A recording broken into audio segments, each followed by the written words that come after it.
Middle School. It's a beautiful auditorium, isn't it? They have a great sound system. I want to say hi to Daniel, who's in the AV room. Hi, Daniel. He helped set everything up for us today. Thank you, Daniel. And hopefully you all have biographies. You can take the handouts with you, and if you want to take extras to pass to friends, this gives you some basic information about the candidates that are here today.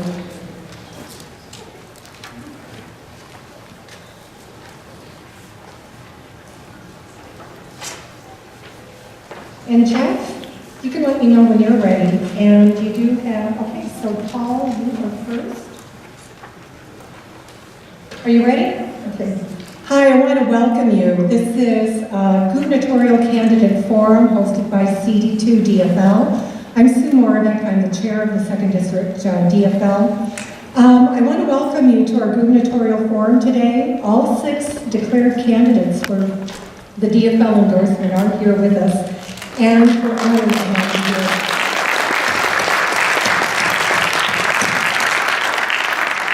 First, I want to thank the committee that helped to put this together. Vita Konitz, Sue Rasmussen, Austin Valhagen, and Caleb Berg were very helpful.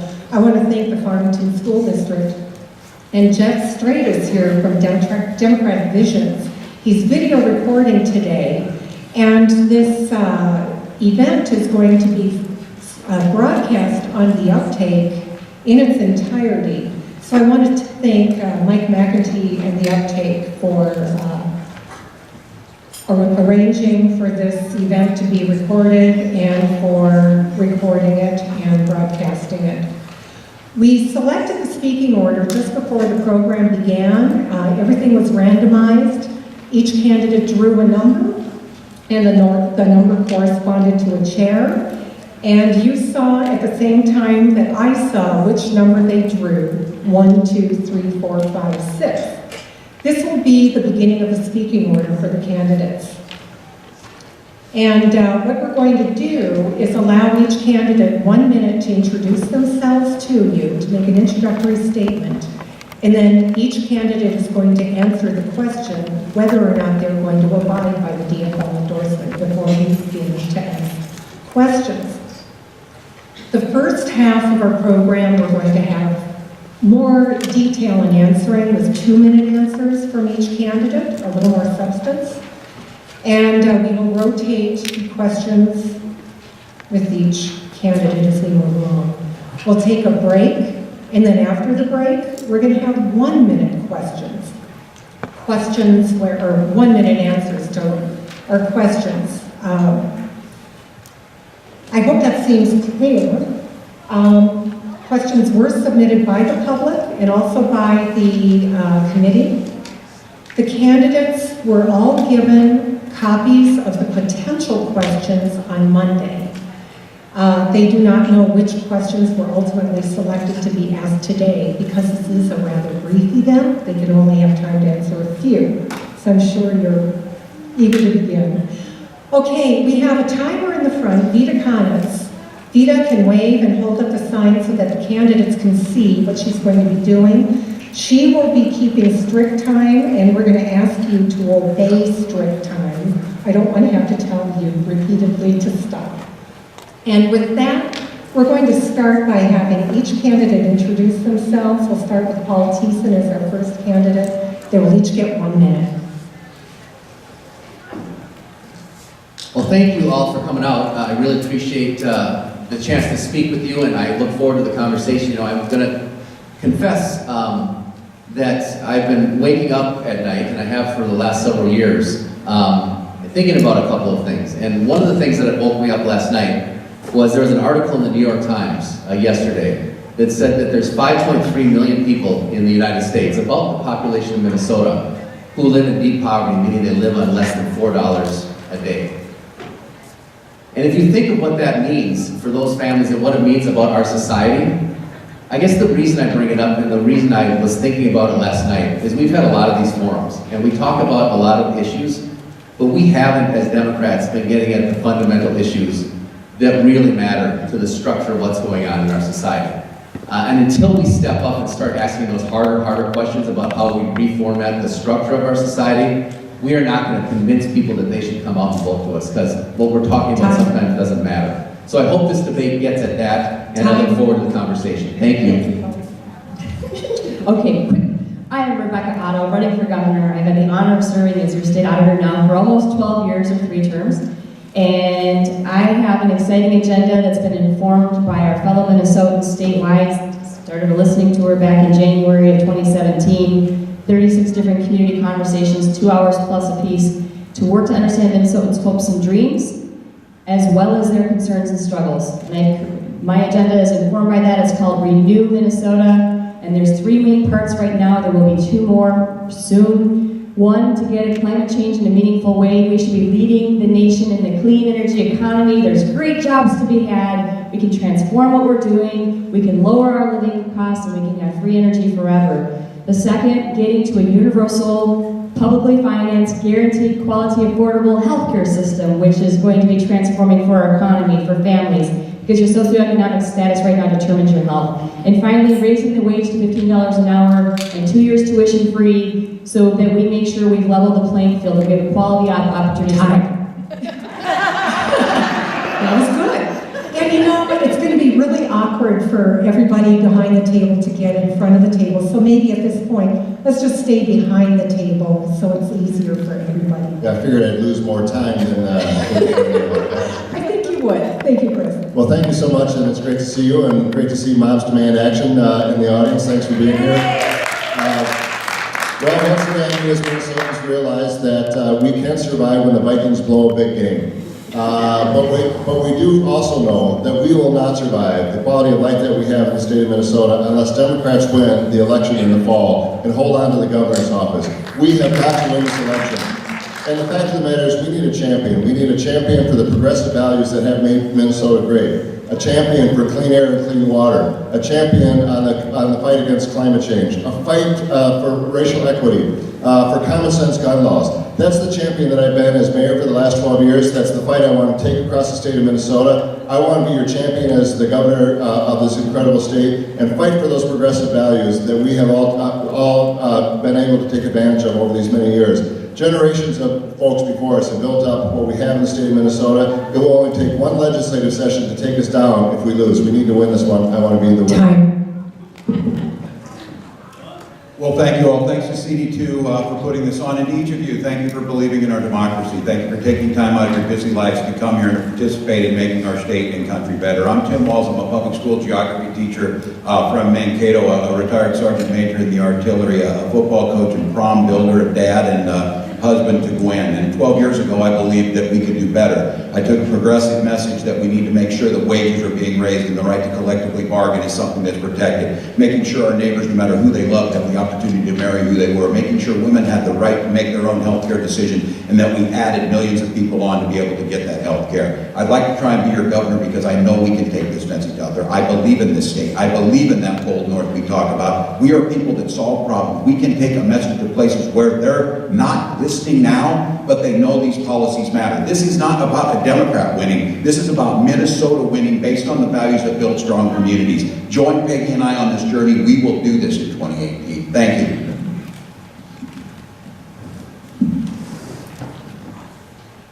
Good afternoon, everybody. My name is Erin Murphy. I am a registered nurse and a teacher.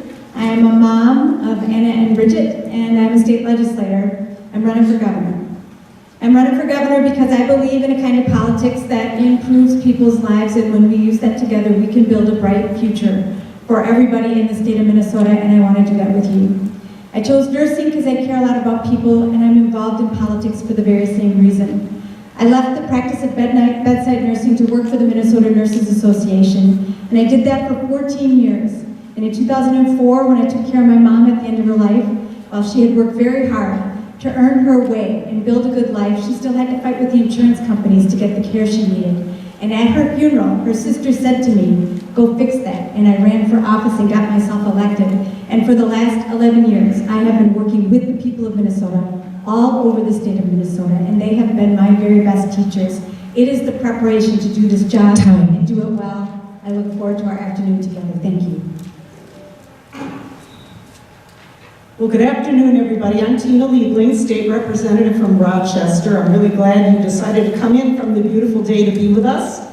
Appreciate that. So I'm the first Democrat to be elected in Olmsted County ever on that ticket. And I'm a bold progressive. I won as a bold progressive. And the reason I'm in this race, I'm the only one who was a Bernie Sanders supporter. And I was a Bernie Sanders supporter not because I liked his hairstyle, but because I thought he was talking about the real issues of the country. And they're still the real issues, the concentration of wealth and power in very, very few hands, and the fact that ordinary folks can no longer get along, that wages are depressed, that right now a living wage in the metro area is about $19 an hour, not 15, so it's not good enough to say to people, over 5 years we're gonna get you up to 15. We need to be talking to Minnesotans about what's really going on, concentration of wealth and power. We need to focus on clean energy. We need to focus on racial justice. We need to focus on decent gun policy to stop having these terrible killings in our schools. And I'm a bold person. I can't be bullied or intimidated. And it's not enough to win for a Democrat to win. We have to have a governor who's going to stand up and fight for these issues. And that's who I am, and that's why I'm running. Thank you very much. Okay, I forgot to say, please don't applaud until the event ends, so that we don't show any bias toward any of our candidates. Now, just very, very quickly, in only a few words, the first question that we'll ask, and Paul, you'll be the first person to answer this question, is will you abide by the DFL endorsement? And if not, why? I will abide. Yes. I have not made that decision because the most important thing is that we win in November and we govern to our progressive values. There will be a primary, and I'll defend my endorsement in it. I will abide by the DFL endorsement, and frankly, if you can't win it after campaigning for a year across the state of Minnesota, can you actually win the general election? That is my intention. To abide? Thank you. Okay, now Rebecca, you're going to be the first person to answer a question. The first half of this is 2 minutes. So we get a little more depth. Rebecca, first. Women in Minnesota are paid 81 cents for every dollar paid to men. For Latina women, it is 51 cents a dollar. Asian women earn 71 cents per dollar. African American women earn 62 cents per dollar paid to men. And American Indian women earn 57 cents to the dollar paid to men. This is according to the National Partnership for Women and Families and the American Association of University Women. How will you address this disparity? So I have a plan for this. First of all, we need to raise the minimum wage, period.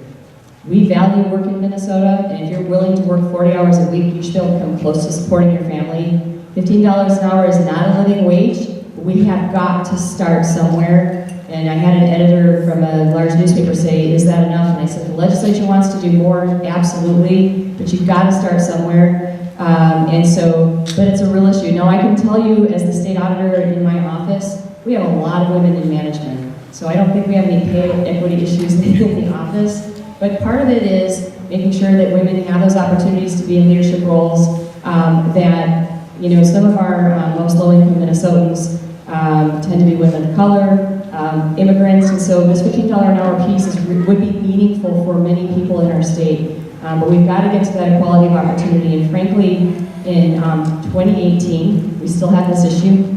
And also, I think the Republicans have weakened some of the reporting requirements for local governments in terms of reporting, so we still have more work to do. And frankly, I don't think it's a bad idea to have a woman as governor, because we can actually lead and talk about this issue.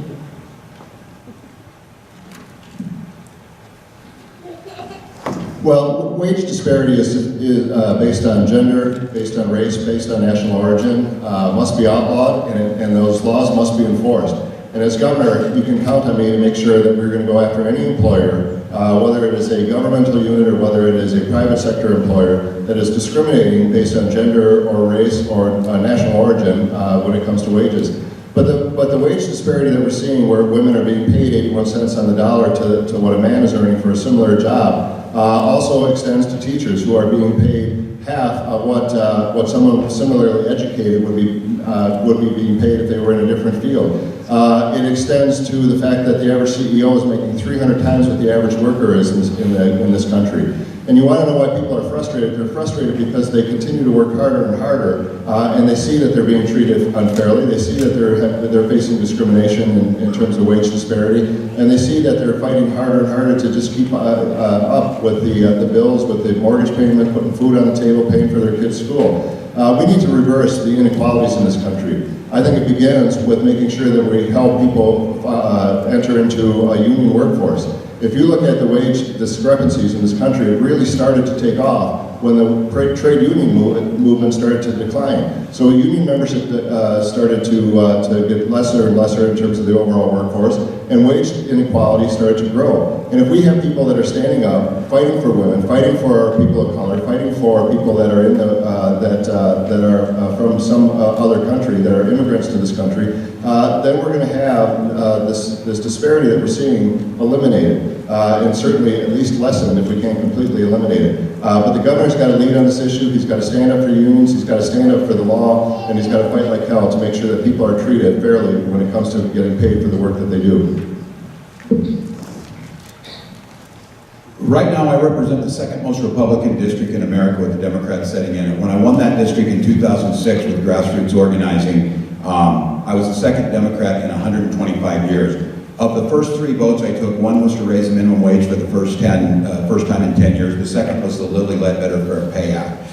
This issue in here you're going to hear, we know this is the choir. We know these things are true. We need these things that have to be fixed because they have the corrosive effect on our society, on the middle class, and everything else. The issue is, how do we take our message out? Well, the one thing I would tell you is Republican women are being paid 81 cents on the dollar too. We need to make the case and take this out there to people that this is not just this disparity is impacting the people they think it's impacting all of our communities. It's reducing purchasing power. It's reducing the opportunity for people to choose careers or further their education. So as governor, you need someone who can take the message to the people who are going to most benefit by this. The people who can help us build the coalitions necessary to make it politically untenable for Republicans to say it's okay to discriminate against someone in wages. It's okay not to provide those opportunities. And when you have a governor who is a union member, we need to organize. The greatest protection we have of this is organizing our workplaces to collectively bargain to push back at that, to say this is not happening to our brothers and sisters. It is not happening to our co-workers. So I would ask all of us here, we are going to have to put together a campaign that pushes back on all these things. This is the ultimate goal, to transfer wealth away. They talk about, oh, you're always talking about an economic war. If that's true, they're winning it right now, because we have to get to those very people who are in the middle class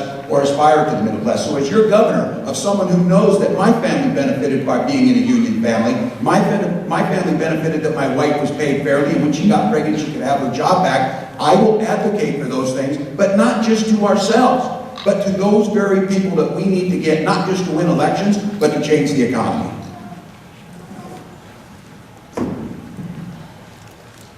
Iceland made it illegal to pay women less than men just recently. How about that for a standard? You know, I am a labor leader and come out of a female-dominated profession, so I am very well aware of the power of organized labor to advance equity in the workplace. But we haven't closed the gap yet, especially for women of color, and we have work to do in the state of Minnesota. When I think about work that I have done since I have been elected, working with my fellow legislators up here and passing the Women's Economic Security Act to tackle pay equity, working with my colleague Rena Moran, who focuses specifically on women of color and advancing their economic security. Those are measures that we can continue to push as we move forward on this issue. But there are 2 things that I think are particularly instructive on this front. Reproductive freedom and access to contraception are important fundamental ingredients for women in the workplace. It allows us to choose when we're going to have our children and stay in the workforce. In this last stinky election, Minnesotans delivered to our House DFL caucus, the most diverse caucus that we have ever had, 29 men and 28 women, 5 people of color, 4 Native women, 3 out lesbians, and that has transformed the conversation inside our caucus.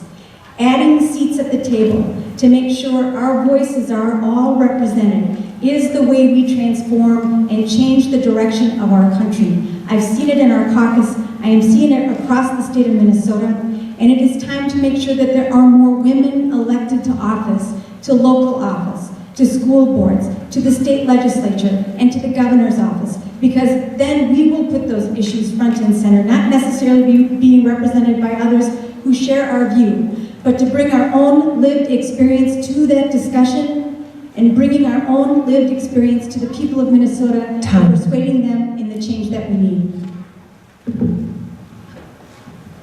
So, of course, the very first thing we have to do is enforce our laws.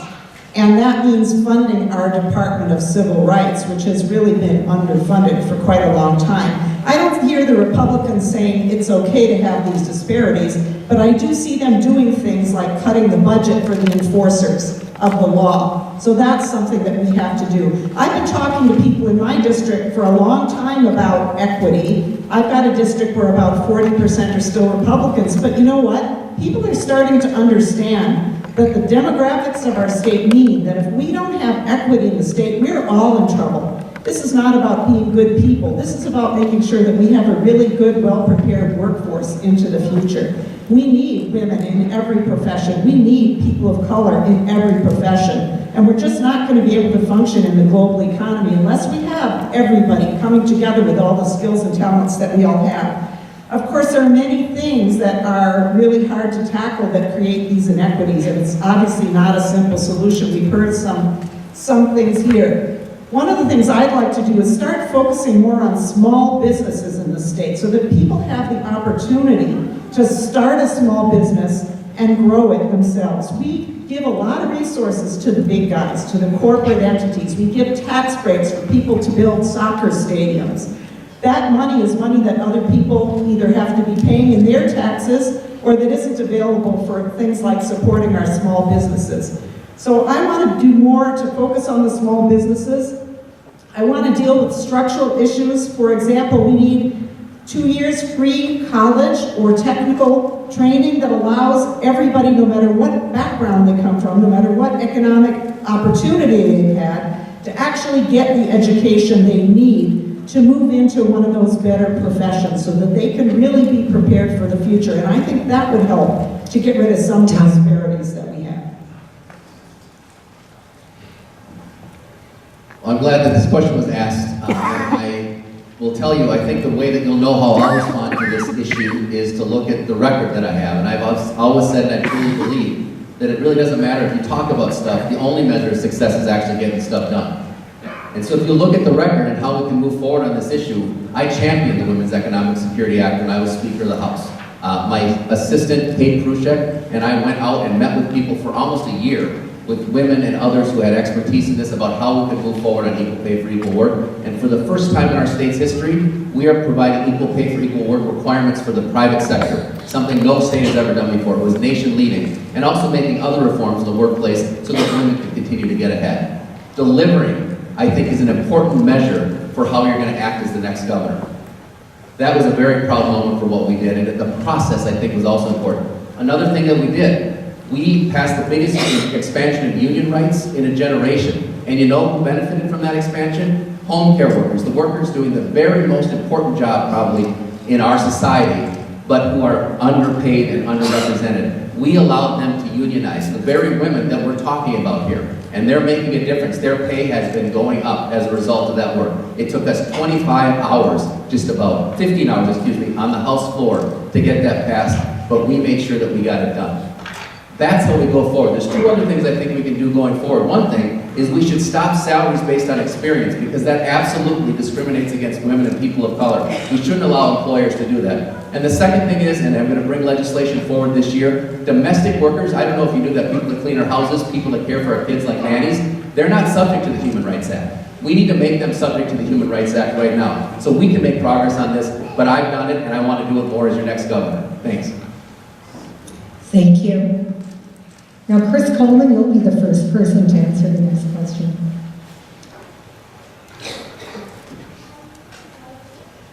How are you planning to address funding so that the quality of a child's education is not dependent on their zip code?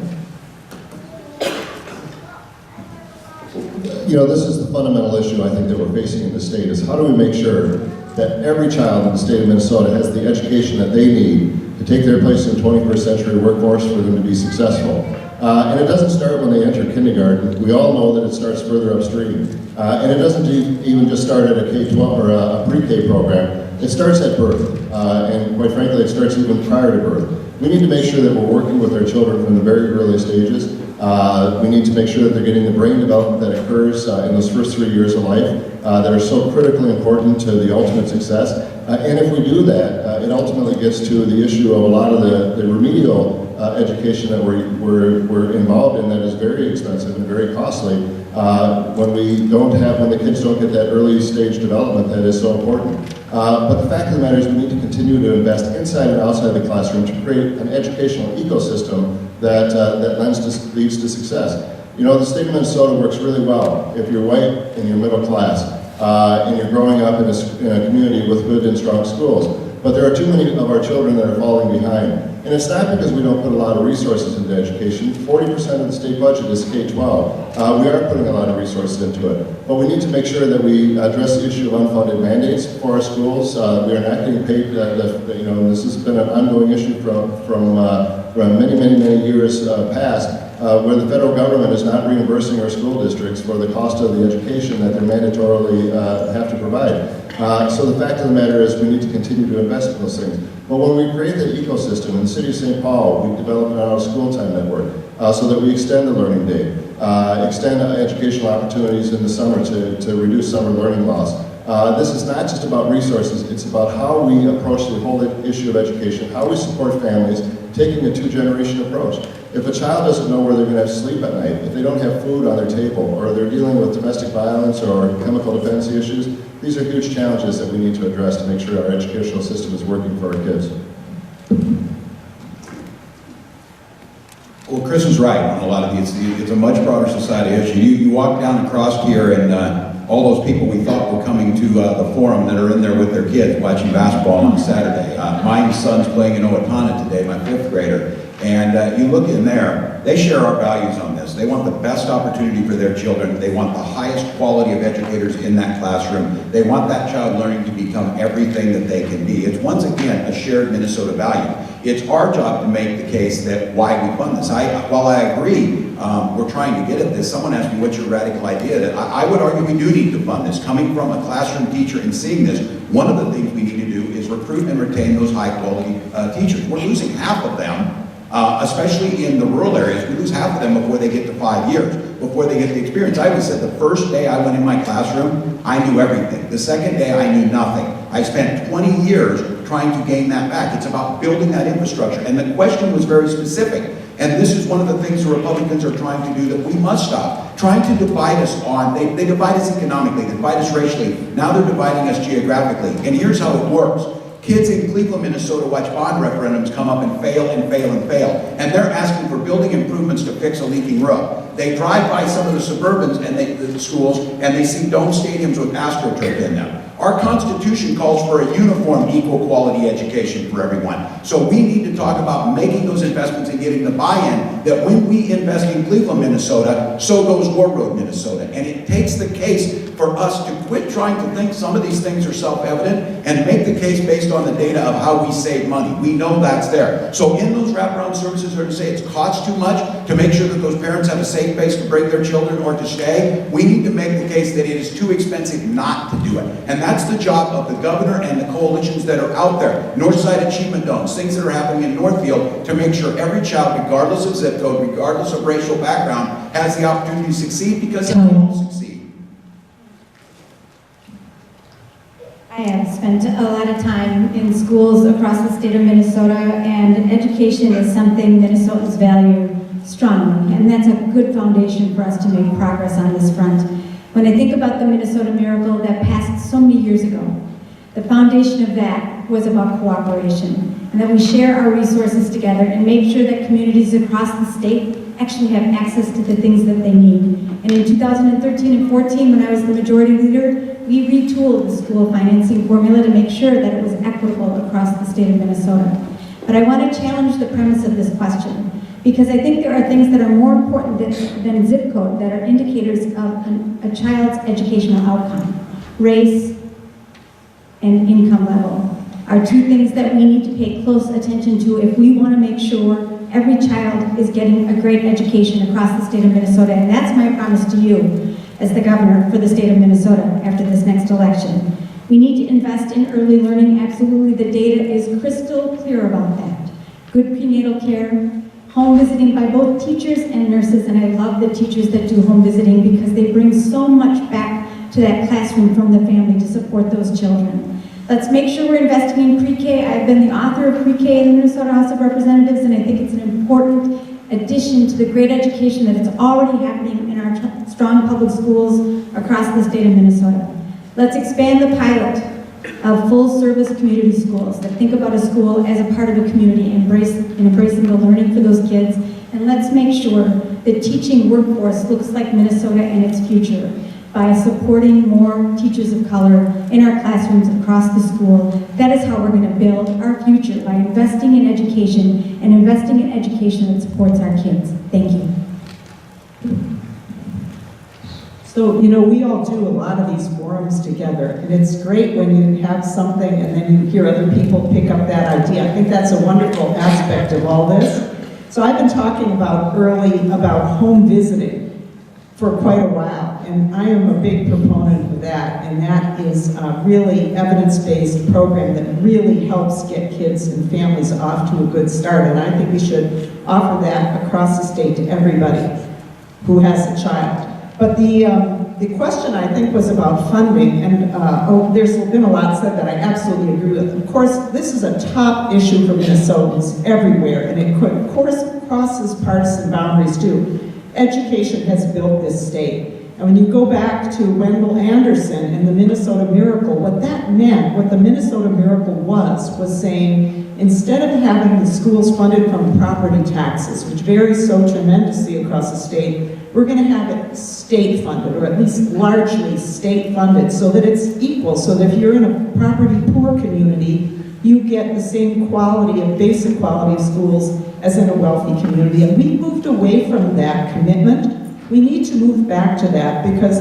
whoever said it was right. It isn't just that zip code, it's people living within that community, some of whom really struggle to pay those taxes, so those property taxes, because they don't have a lot of money. And so when they're asked to do a levy referendum, they say no because they can't afford it. And we can't have our school children depending on that. We need to pay more of the funding from the state level.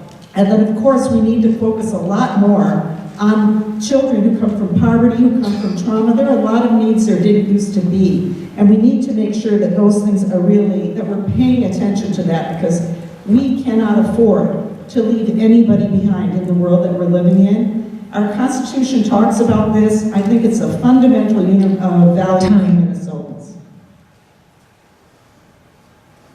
So I remember when my three kids went to Burroughs Elementary in Minneapolis, we're a pretty well-to-do area, right? And so we were able to have fundraisers every year that raised lots and lots of money and paid for lots of additional programming within our school. But there's lots of places around the state that doesn't happen. And to me, that's what this issue comes down to. It's the assets that are in these communities. And so the broader issue here is we need to start thinking about attacking issues like education disparities by focusing on the assets that people have in their communities instead of the absence of things in communities. And if we flip our thinking in that way, I think we're going to make a lot of progress. My favorite thing to address this, and I think the thing that I've seen the most success on, is what we call promise neighborhoods, like the Northside Achievement Zone, but also things going on in Red Wing and Northfield and St. Paul. And the idea there is that every child born into that area is going to college. They start with that premise. They set high standards, high expectations. It's driven by the community, not people coming in from outside the community, although there's support coming in from outside the community.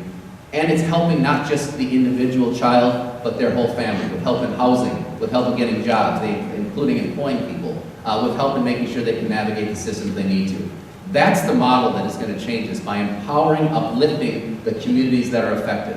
And when we do that, we really can start to transform these things. And the Northside Achievement Zone is getting amazing results. So if we're looking at the answer, I think we have one in front of us. we also don't need to think about these geographic disparities. And one of the things that I worked on when I was speaker, we had Paul Marquardt from up near the Moorhead area was our K-12 chair. And one of the things we said is there's huge disparities between some of the larger suburban schools and the community he represents in Dilworth. And one of the things we did was we actually raised up the levy amount so that those disparities shrunk by 33%. So if you want to take action, we know what the ideas are. You just need a governor, a leader who's going to actually make them happen. And that again is what I'd love to offer you. So I actually got into public service because of my concern around how we're funding our schools. And this was many years ago. I had been a licensed classroom teacher. I was a 7th grade teacher in the Mounds View schools, and I taught science. And so later on, when I was home with my son, I ended up being asked by the superintendent to serve on a finance committee, and then I ended up chairing an operating levy referendum. But it's really important to understand it's not just Greater Minnesota that struggles. Any area that's property poor, which is my area where you don't have that business tax base, it's difficult to get the voters to increase their taxes just to keep teachers in the classroom. And when my son was on drumline, it was fascinating for me. I was a roadie, and they competed all over the state, and there were some extraordinarily beautiful schools in Greater Minnesota, which I'm pleased that they were able to get those bond referendums through. But that's not the case everywhere, even in the metro. And so there is an uneven playing field right now, and there is not equity in the system.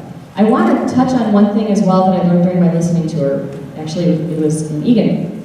There were some parents that shared with me their frustration with a policy that has unintended consequences, and that is when we're scoring our schools.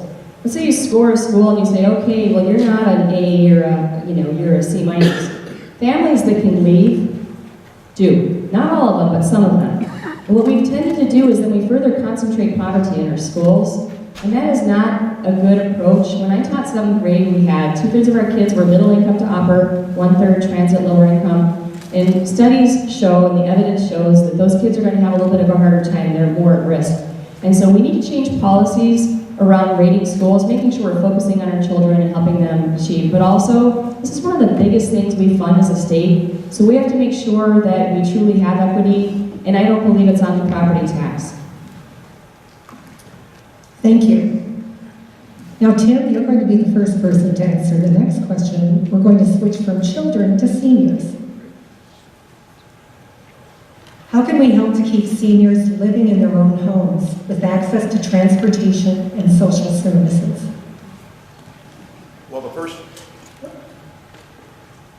thing we can do is make sure our seniors are protected, especially through Medicare and Medicaid, that they have the opportunity, and we see the assault federally, and we know we're going to have a question on this coming back of where the state is going to have to build out from what we're going to do, because it's not going to come from DC, of making sure that people have that accessibility, making sure we do the things that are necessary to protect their Social Security, to make sure we protect the defined benefit pension plans that are there, that allow people, first of all, the economic opportunity to be able to stay in their home, and then the health opportunity to be there. But it is more than that, and this is something they're doing down in Rochester that we've been over on about the last 10 years. Focusing on the livability, the walkability of our communities, focusing on Rochester understanding a dementia-friendly community. And it's how you do things like curb bump outs, how you do things like the crossings, how you do things that coordinate how people shop, and how we make sure services are closer to where our seniors live. Those are all things because people want to live as close to home as they can.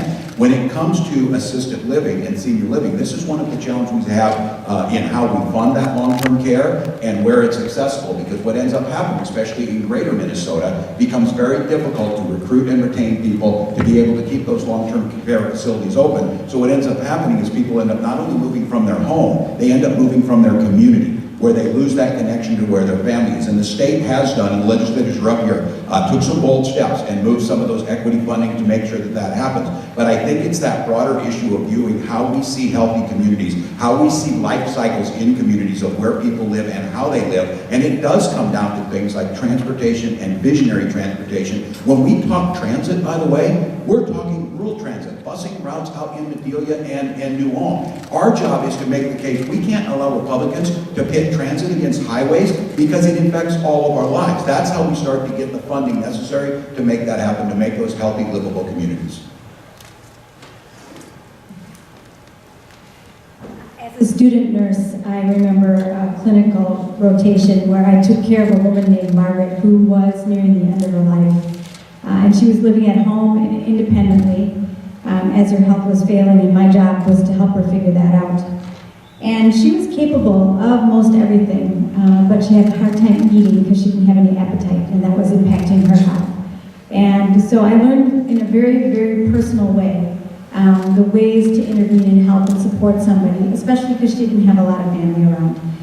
I think about Minnesota and this great big tall state and the fact that we have more people aging across the state of Minnesota, especially in greater Minnesota, and sometimes living in small communities, in sparsely populated communities. And if we share the value that we're going to support our elders, our seniors, the people who have built this state of Minnesota, then we've got a real challenge in front of us because we're not quite ready. I think we should focus on paid family leave. When I took care of my mom at the end of her life, the nurses said, go take care of her. And it gave me the flexibility and ability to take care of my kids and to get back home and take care of my mom. Paid family leave will allow family members to do that for their loved ones across the state of Minnesota and keep their jobs and continue to earn and support themselves. That's important. Let's think about the tools that support people in their homes before they have to make a decision to go into assisted living or a nursing home. Community health workers, public health nursing, parish nursing, and congregate meals, places where people can come together and engage with one another.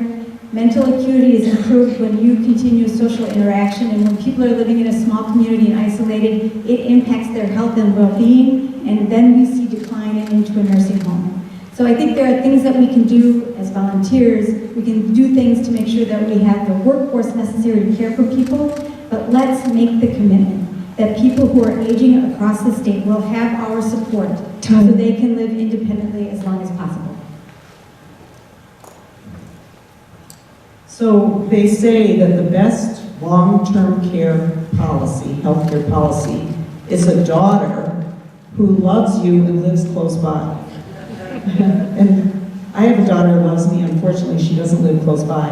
But I've been working on this issue in the legislature for quite a while. Actually, Minnesota does relatively well in keeping seniors in their homes and out of nursing homes. But the problem, we have many problems though. And one of the big problems we have is that we don't have the workforce. We have tremendous workforce shortages for people to do home care and just give seniors that little bit of help that they need to be able to stay in their homes. So anybody who says, let's not accept immigrants into our state, let's, tighten down our workforce of the future, and even now, a lot of the immigrants, a lot of the people who are new to our country, or young people, even high school students, those are the kind of jobs that, they're gonna fill initially. And so we need everybody in our workforce. It's a good starting job. And for some people, it's a good long-term job, but we need to make sure that the wages are there so that the people who love that work can actually do it and raise their families. And this is something the state's really been lagging on. A lot of this care is paid for by the state through Medicaid, and some of it is paid for in other ways. We've got to make sure that people who do this really important work can actually make a living at it. There are many other things. The transportation issues are huge for people, and many of us don't drive, and we also have people with disabilities, not only elderly people, who want to live in the community and can't drive or don't want to drive. So we need to give communities the tools to make different kinds of transportation available. Many of them want to do this, they understand their communities, they know how to get it to work best, but we need to give them the resources and help them with expertise if they need that. So the first thing I think we have to remember about this issue is that 95% of the care for seniors and people with disabilities, but seniors in particular, are done by informal caregivers. It's not part of our public system. These are the sisters and daughters mainly, and wives who take care of their husbands and fathers and partners. And we need to do a much better job of supporting those folks. That's absolutely the place that we start. And I have some legislation that I've worked on, and we made some progress called the Caregiver Security Act. And what's that about is recognizing the obstacles that these caregivers have to either starting or continuing their caregiving. Paid family leave is a piece of it. That's important. But it's also providing tax credits for folks, because you actually lose a lot of income when you have to take care of your mom or your dad or what have you. So tax credits that can fill in the back of that. respite care, so you can get a break from the caregiving. I know my mom took care of my dad for 3 years before he died at home. And it was arduous work, it was hard work, and my sister and I helped, but it was a big burden. And so getting that respite care so that they can renew their energy actually extends their ability to provide this informal care for about 1.5 years, which saves all of us as taxpayers unbelievable amounts of money. And we need to get money into technology and other kinds of things to allow people to change their homes so that they can stay there. So if we do this, I think we actually can solve a big part of the problem, but we need to support the caregivers as well as the care. We also need to support, as Tina mentioned, the people actually providing the care. We need to raise their wages, not only because this is such important work that we need to attract really good people and honor that work, but we want them to be able to save enough money so they can take care of themselves when they retire, right? I mean, part of the problem with our retirement right now is people don't make enough money to put it into savings. So we need to raise their wages and everybody's wages. And the other thing that I just want to say, and it may not be a question, but this issue of elder abuse that we have seen coming out is an outrage in this state, and I've been ashamed, quite frankly, of our Department of Health and where we are right now, and that we have to stop that and put more resources into making sure people actually in assisted living and nursing facilities get the care and protection that they need. So I've served on the Minnesota Housing Finance Agency Board now for almost 12 years, and we issue tax exempt bonds and other bonds to work with our local government officials. A lot of development happens at the local level. And the reason why I'm talking about that is that we know we don't have enough housing, affordable housing for our senior population, and we have quite a big group moving through. So understanding what that means, there's actually a plan in place in the state of Minnesota to work to help some of our seniors age in place for the next 20 years as we build up that housing stock in partnership with our local government officials who drive the development. They have to decide they want it, need it, and then they have to bring forward local resources. They work with private developers, nonprofits, MHFA. There's federal funds that flow through us as well. It's a big partnership, and it's not easy to happen. We know there's a huge shortage. So Minnesota, with their plan to help people age in place, part of it is understanding the condition of some of the houses that the folks are going to try to keep in their homes.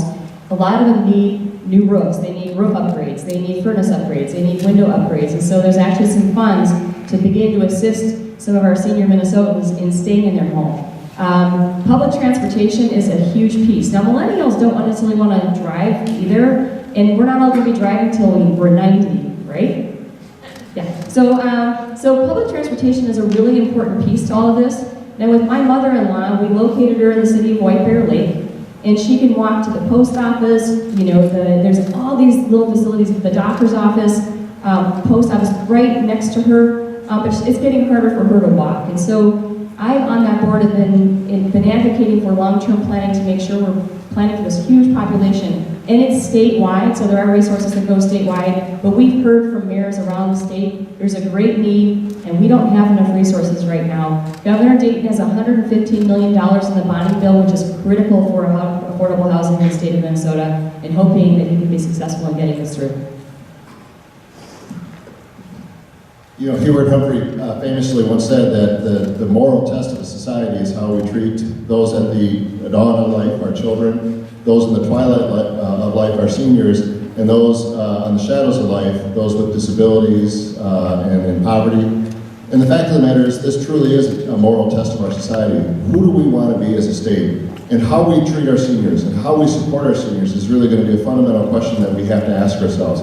And the Republicans are always going to come and say, well, that sounds great, but we don't have the resources to do that. And I don't buy that. I don't buy that we don't have the resources to do what is right by our seniors in the richest country in the world, with all the wealth that we've seen, with the tax breaks that are going to millionaires and billionaires and corporations. If we get the richest Minnesotans to pay their fair share, we'll help find those resources to be able to address some of these issues, like transportation systems. Transportation systems are going to take a lot of different shapes and forms, depending upon which community you're in. But if a person can live in their home, even if they're not driving, and have transportation to a store, have transportation to church, have transportation to a doctor, that will extend their ability to stay at home, and that's the most cost-effective care that we can possibly have, the cheapest option that we have. Rebecca mentioned mayors across the state of Minnesota that are trying to find resources to build senior affordable housing. I am one of those mayors, and I've been working for 12 years to make sure that we expanded the stock of a senior affordable housing in the city of St. Paul, but those are complex deals. And the state has to be a participant, and we have to have a strike force that can go across the state of Minnesota to help communities build that senior housing. Some of the other ideas, the Black Nurse Program, where we can have someone go into a home and make sure that seniors are taking care of themselves. Expand that, get that into every community. That's a huge piece of it. And at the end of the day, I think technology is going to help us. When we get to fully automated self-driving vehicles, that alone, you think about some of those technologies that we can't even imagine, but are coming very, very quickly. I think it will help us in the long run for seniors to be able to stay in their homes. I'm amazed at how you're following the trends so exactly. Thank you. It's because you're up there. Aaron, you're going to be first with the next question. What form of healthcare system do you favor? How do you propose we get there? I am a supporter of a single-payer healthcare system, and I would like us to make some progress on that when I'm the next governor of the state of Minnesota. My first job for the Minnesota Nurses Association was as an organizer in support of Minnesota Care. 25 years ago, the state said, if you work for a living but don't have access to health care, you should. And we led the nation by putting Minnesota Care in place, and I'll tell you, that's the thing that hooked me on Minnesota's politics, because we took a big idea and we made it happen. It took a little time, I was there for the last 2 years, but we made it happen. It's tested, it's trusted, it is statewide, and I would like to use that as the vehicle for us to move forward. Let's let anybody in Minnesota buy into Minnesota Care. Let's let anybody buy in. And now let's do the hard work of building the infrastructure so we can contract directly with providers and move the health plans out of the middle of that equation. They are using their tools of denying care to pad their bottom line at the expense of people who are sick. And that's not good enough for me as a nurse. That's not going to be good enough for me as your governor. I know that we have the capacity to do this because I've seen us already head down this pathway. When the health plans are not denying care and the providers are working with people, we get better outcomes and people get better care. It will help us with the consolidation that we see happening in the southeastern part of the state because we can contract with the providers and the systems and make sure care is distributed. It will help us with drug costs because we can finally get around the federal government's prohibition right now on negotiating with drug companies to get better prices. We should invest more in primary care because we know that that is going to yield a better outcome for people. It always does, and the data is crystal clear about that. And we're going to continue to work on workforce and the delivery of mental health care across the state of Minnesota. Mental health care, the care of people with disabilities, and the care for people with chemical dependency issues. Those don't fit neatly into the box of an insurance company, but we can, when we stand together and contract directly with providers, assure that people are getting the care that they need. I can't wait to do that with you. So this has been one of the biggest issues that I've worked on. I've supported single-payer healthcare for many years. And one of the things I've done in the legislature is exactly what Aaron's just was mentioning. In our public healthcare programs, we have a pool of public money, and then we actually hire insurance companies. We pay them a rate per patient, and then we turn over to them the whole job of buying and managing healthcare for people. This is very similar to what a candidate on the stage wants to do for all of us, and we're already doing it in our public programs, and it's a failure. And I've been working to try to get rid of that, to get the insurance companies out of our public programs. So I think we need to move to a single-payer system. Insurance companies have no place. They're not adding value to us in healthcare. Healthcare is too important. We all need it. We're all going to need it today or tomorrow. We should be in one pool, not in different pools of insurance. And also, I support the Minnesota Health Plan, which is Senator John Marty's plan that he's been going around talking with people about. But I think there's a way to get there, to start getting there. Either letting people buy into the Minnesota Care program, I certainly support that. I also think we need to build trust among Minnesotans that we can do this. And so one idea I have is to start with a single-payer dental plan. To start so that everybody in the state would pay a little bit on their taxes, but have dental care that would be prepaid, available, or something like this. We need to bring the experts together to really decide what's possible, given how much money we have coming from the federal government, all the rules. This is not a simple thing that you could just say, here's my plan, I'm going to get into office and make it happen. But I'm somebody who understands this stuff and really has a long-term commitment to getting us to a single-payer system without insurance companies between people and their doctors. the importance of this issue came clear to me not too long ago. I was speaking with a friend of mine, a guy I've known through politics, and he has had a 26-year-old son who has diabetes. And the son was on his parents' program, insurance under the ACA until he turned 26, but when he turned 26, he was working in a restaurant, didn't offer health insurance, and he couldn't figure out a way to pay for it. He stopped, taking the insulin the way he needed to, and he died. That's the stakes in this discussion about what we do with healthcare. It's not a theoretical discussion about who ought to pay, and all the paperwork and that, all that's important. This is a life or death issue for people across the state of Minnesota, and we need to approach it that way. Now, I support a single-payer system. I think it makes the most sense. It's consistent with our Minnesota values that I was taught growing up. I'm healthy today, but there's some sick people out there right now. I'm willing to pay a little bit more to care for them because I know someday someone will have my back when I get sick. And if we start this discussion from that values proposition, we're going to get to the right place. So we need to do that, and as we phase it in, I think what we ought to be thinking about is 50 to 65-year-olds being in a state-only Medicare program that looks like Medicare, and covering kids. And then we can kind of close the gap between those and have the healthiest people, moving forward. But we need to expand pools. But that's where the real challenges are right now.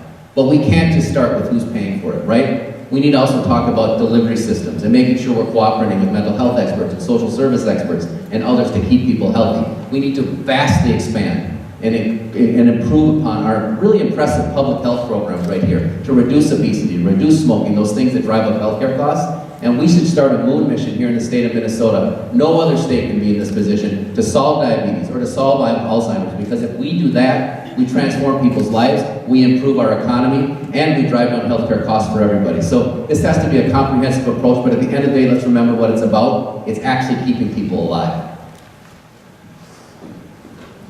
So as Paul says, lives depend on us doing something, and we've been doing piecemeal things for a really long time, and I contend that it's time to do something really, really different. And I say we're at a watershed moment where people are tired of fear of losing healthcare security, fear of their child not having healthcare, fear of going into bankruptcy. So after listening to Minnesotans around the state, including a third-generation businessman who was a Republican who came and said, we must get to a single-payer healthcare system because the ACA didn't work well for sole proprietors and small business folks, farmers. And so I had a team of researchers, policy experts, and an economist research all the countries that have gotten this done. How are they doing it? How are they paying for it? And how are they keeping people healthy and reducing costs? And then I had them research states in the United States that attempted to do this and failed, and why they failed. And then they looked at the systems in Minnesota, and we've developed a plan that has an innovative payment system that will make sure that if you're a Minnesotan, you're going to receive a standard set of benefits, period. It doesn't matter what your employment status is, if you have pre-existing conditions, or your age. And we'd have to get waivers from the federal government, but there's going to be a single protected fund at the state level. We will have a health board, and that standard set of benefits must include mental health care services and substance treatment services, because that's the fundamental basics to health. We are going to take the private systems that are in place, the private providers, and they're going to be a part of this. They no longer have to do coding and billings or moving away from a fee-for-service. We're going to go to a more innovative process, which is quarterly upfront reimbursements per enrollee. You get to choose who you're going to work with to provide your health. It's going to be coordinated care. They will be incented and rewarded for keeping you healthy, and they don't have to go through pre-authorizations anymore because insurance is done in my system. So, Healthy Minnesota Plan on my website, RebeccaOtto.com. Take a peek. It's time. I think the Affordable Care Act could have provided the roadmap for the going forward for health insurance across the United States of America. Unfortunately, the Republicans came in, they started playing politics with it, and they continually eroded the support for the Affordable Care Act and refused to make the changes that they could have made that would have adjusted the program and dealt with some of the problems that we saw. The problem is, Affordable Care Act under President Obama was the Republican plan until he proposed it. It was what Mitt Romney did in Massachusetts, and it was working. And we know that they needed some adjustments. And so I really believe in the, just watching the politicization of what happened out there, that we're going to have to get to a single-payer system. And I applaud Tina Liebling for her championing that program for many, many years. John Marty's been a champion of that. This has become personal for me. was done being mayor on January 2nd, it was nice to not get the emails constantly all day long. The problem is, I don't have health insurance now. And so Connie and I had to go out to the market to figure out what we could do. We were offered two choices. We could either pay $2,400 a month to extend the benefits that I had at the city, or we could have a $1,600 a month plan with a $6,000 deductible. So right now we're paying $16,000 a month and praying that we don't get sick. That's not health insurance. That's a failed system. And if we can figure out how to deal with it as a middle-class family, we'll make it work. But there are families out there that don't have that option and don't have the ability to reach in and get $1,600 a month out of their pocket, or to pay $6,000 in deductible. So they're not getting care. And what happens when they don't get care, then a small illness becomes catastrophic because they didn't go to the doctor in the first place when they could have gotten treated for that. So the fact of the matter is we need to change this, and we need to adopt a single-payer system. We need to build towards it. It's not a light switch that we can just turn on, but we need to start taking the direct steps to get there as soon as we can. This is the fundamental issue for all of us. This one knows no politics. Everybody needs healthcare. Everybody has a story about this. The question was, what do I envision as a healthcare system? One, that everyone has access to. Two, one that everybody can afford to pay on. And three, one where they can access it near their home because the providers are there. And probably four, most importantly, one that they don't have to use very often because we're focusing on the preventive side of things. Paul Teese was exactly right. We have spent the last 8 years and the better part of the last 30 years debating insurance reform, not true wellness reform, not true healthcare, not true assets. With that being said, I ran in 2006 because I watched my father die when my little brother was 8 and I was young. I watched the bills pile up and my mother put off retirement for 15 years going back to work because of that. Those stories are legion out there, and it is what it's about. It's not theoretical. So when the opportunity to improve and add millions of people in the ACA came up, I voted for it. And I voted 70 times to protect it. And again, Chris is right. They undermined where we were going. We knew it was the start. We knew we had to try and get there to improve the system. So as governor of Minnesota, again, Aaron's right on this. Let's triage this. Let's get the folks that are paying $16,000 a year, get them on Minnesota Care, start to expand that. Let's start putting those resources into, we do have the Silicon Valley of this. We have institutions here that we can start solving these things. You want to solve the national debt? Cures Alzheimer's. It's $1 trillion a year and it improves lives. Those are the things Minnesota can lead on. But I ask us all, certainly I think we probably end up with a single player, but I'd ask you to open up your sights a little bigger. I represent and work with a fabulous healthcare system, and it's one where it's a zero-sum proposition. If we fail, then it is unacceptable. But the VA system's a zero-payer system. And when you ask veterans at the VFW, 94% of them agree with doing that. We need to think better about this, but be clear about this. California and Vermont have Democratic governors and supermajorities in both their houses, and they couldn't move directly to single payer. So I think what we need to do is focus on the broader issue, build a coalition to make it inevitable, and then do it the Minnesota way, a Minnesota healthcare plan. Thank you. We're going to take a brief break. That ends the section of the forum where we ask questions that get 2-minute answers. We're going to take about a 10-minute break. And when we come back together, we'll ask questions that have 1-minute answers, so it'll be a little more rapid. And Tina will be the first person to answer the first question. I want to thank all of you. These answers that you've been giving have had wonderful substance. So let's just give them all a round of applause. You can go ahead and take a break. Restrooms are around the corner. If you go out of the auditorium, go to the left and just go around the corner. We have snacks and beverages. We also have handouts. Last but not least, our timekeeper is going to get set up, and hey Kayla, do you want to just check the hallway and see if anybody's still out there? Don't forget to pick up a little postcard. It has all sorts of information about our upcoming event on the 9th. Don't forget that recent caucuses are February 6th. You can go to the Secretary of State's website. Through the caucus process, you can become a delegate to the conventions that will not only endorse your local candidates, such as Marla Watts, who's sitting in the audience here. She's from this area, but also for Congress and for governor. And then we also have 2 senators that will be up for endorsement. So it's only through the caucus and delegate system in our conventions that you can become elected to vote to endorse a candidate. So I hope you get involved. Are you all ready?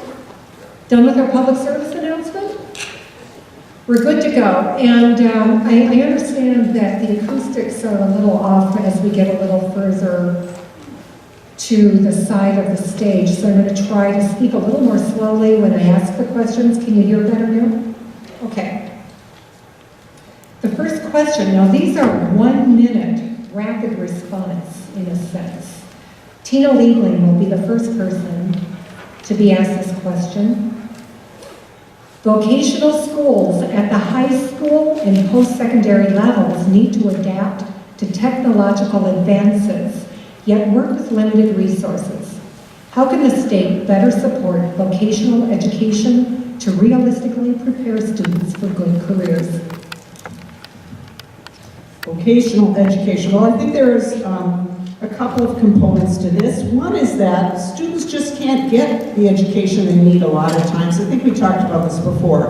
I think we need to provide the first 2 years of college or technical training without charging tuition. Other states are doing this. It is not a radical idea. We can afford to do it. So that would be number one. In order to be sure that students are getting the skills that they need for the actual jobs that are out there, there has to be partnership between employers and our public colleges. That's actually happening, but I think employers need to continue to step up. They need to also step up with their own training programs, and we need to have more apprenticeship programs. So, I mean, it's not a simple answer. One thing I just want to say quickly, though, I think that education for its own sake is still very important. We need an educated populace. It's not only about getting a job.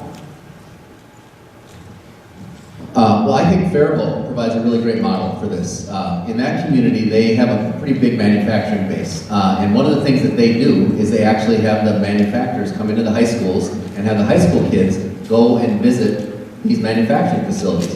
And what that does is it exposes kids to this kind of work that they otherwise typically wouldn't be exposed to in the day and age we live in. And they learn that it's not all kind of dirty and tough work. It can be tough, but a lot of it's so high tech. And people's eyes, I've gone and seen this, and the kids' eyes just open up. And so we need to do that. The other thing that they've done is they've used their high school and their community college and their local manufacturers to come together to provide very specific training programs so that they're sharing equipment, they're sharing technology, they're sharing learning across all three of those sectors. And when we can cooperate and do that kind of thing, I think we can make great progress on this. So I think what we should do is lift up that kind of model all across the state. And what the role of the governor can do is to make sure that we're funding our education system in a way that allows communities to take that idea and build on it. That's right, 1 minute. So, I have a plan for 2 years tuition free in our Minnesota state system. One of the things we need to do, they've asked for a one-time appropriation in the Minnesota state system to upgrade buildings, facilities, make sure they have the faculty they need. And so I actually want to get that to them because they're an extraordinarily important resource. I was just talking to a gentleman the other day, and it may get along the lines of what Paul's talking about, but he said in Germany, the colleges and training centers, vocational, they're actually partnering with some of the big businesses that have highly expensive equipment, and they're partnering with the schools so that the schools don't have to buy this equipment because it's frankly not possible. So working creatively to make sure that you're training our fellow Minnesotans for the 21st century jobs. My son happens to love working with his hands, and he went to Hamlin and he works in the theaters, but Hamlin had a great facility for him to work with. But the vocational training, there is a lot of opportunity, and there are kids that want to have their hands. We have just started to see the re-institution of vocational training in some of our high schools in St. Paul. At Humboldt High School, the principal has brought in a program, and it's an incredible thing to have kids actually be exposed to careers and not just being told that they have to go to four-year programs. I'm a huge believer in liberal arts education. I think kids should be trained in history and literature and civics. But not every child needs to go to the University of Minnesota and become, a Russian literature major. The fact of the matter is, there are great careers. Working with our building trade unions, who would come into the schools, who would expand their apprenticeship programs. Our kids can come out of those programs earning not minimum wage, not $15 an hour, but $25, $30 and more with good benefits and a good retirement plan. Vocational education is an important component because we've reduced resources to schools. A lot of those programs have been taken out of the schools. I feel the same way about music programs in schools. We need to continue to expand those opportunities so kids are exposed to as many paths as possible.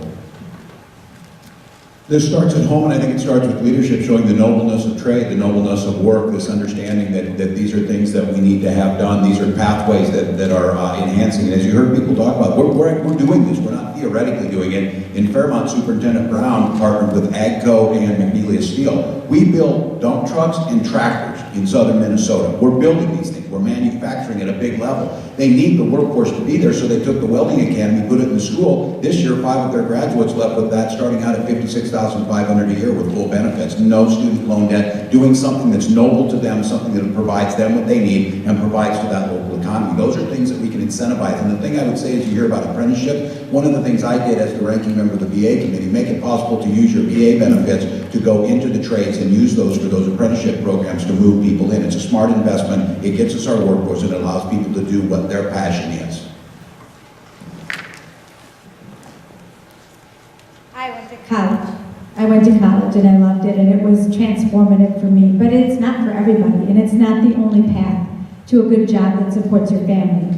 And when we think about higher education, a big part of that is to make sure you come out with a job that supports you and your family so you can live the life of your choosing. This question is important. Joe Brown, who's doing some VOTEC down in the southern part of the state, tells us that the work that he's doing outside of that high school is not incentive. There's no payment for it, so they're actually penalized for doing it. We have to make sure that we're paying for trades in the schools.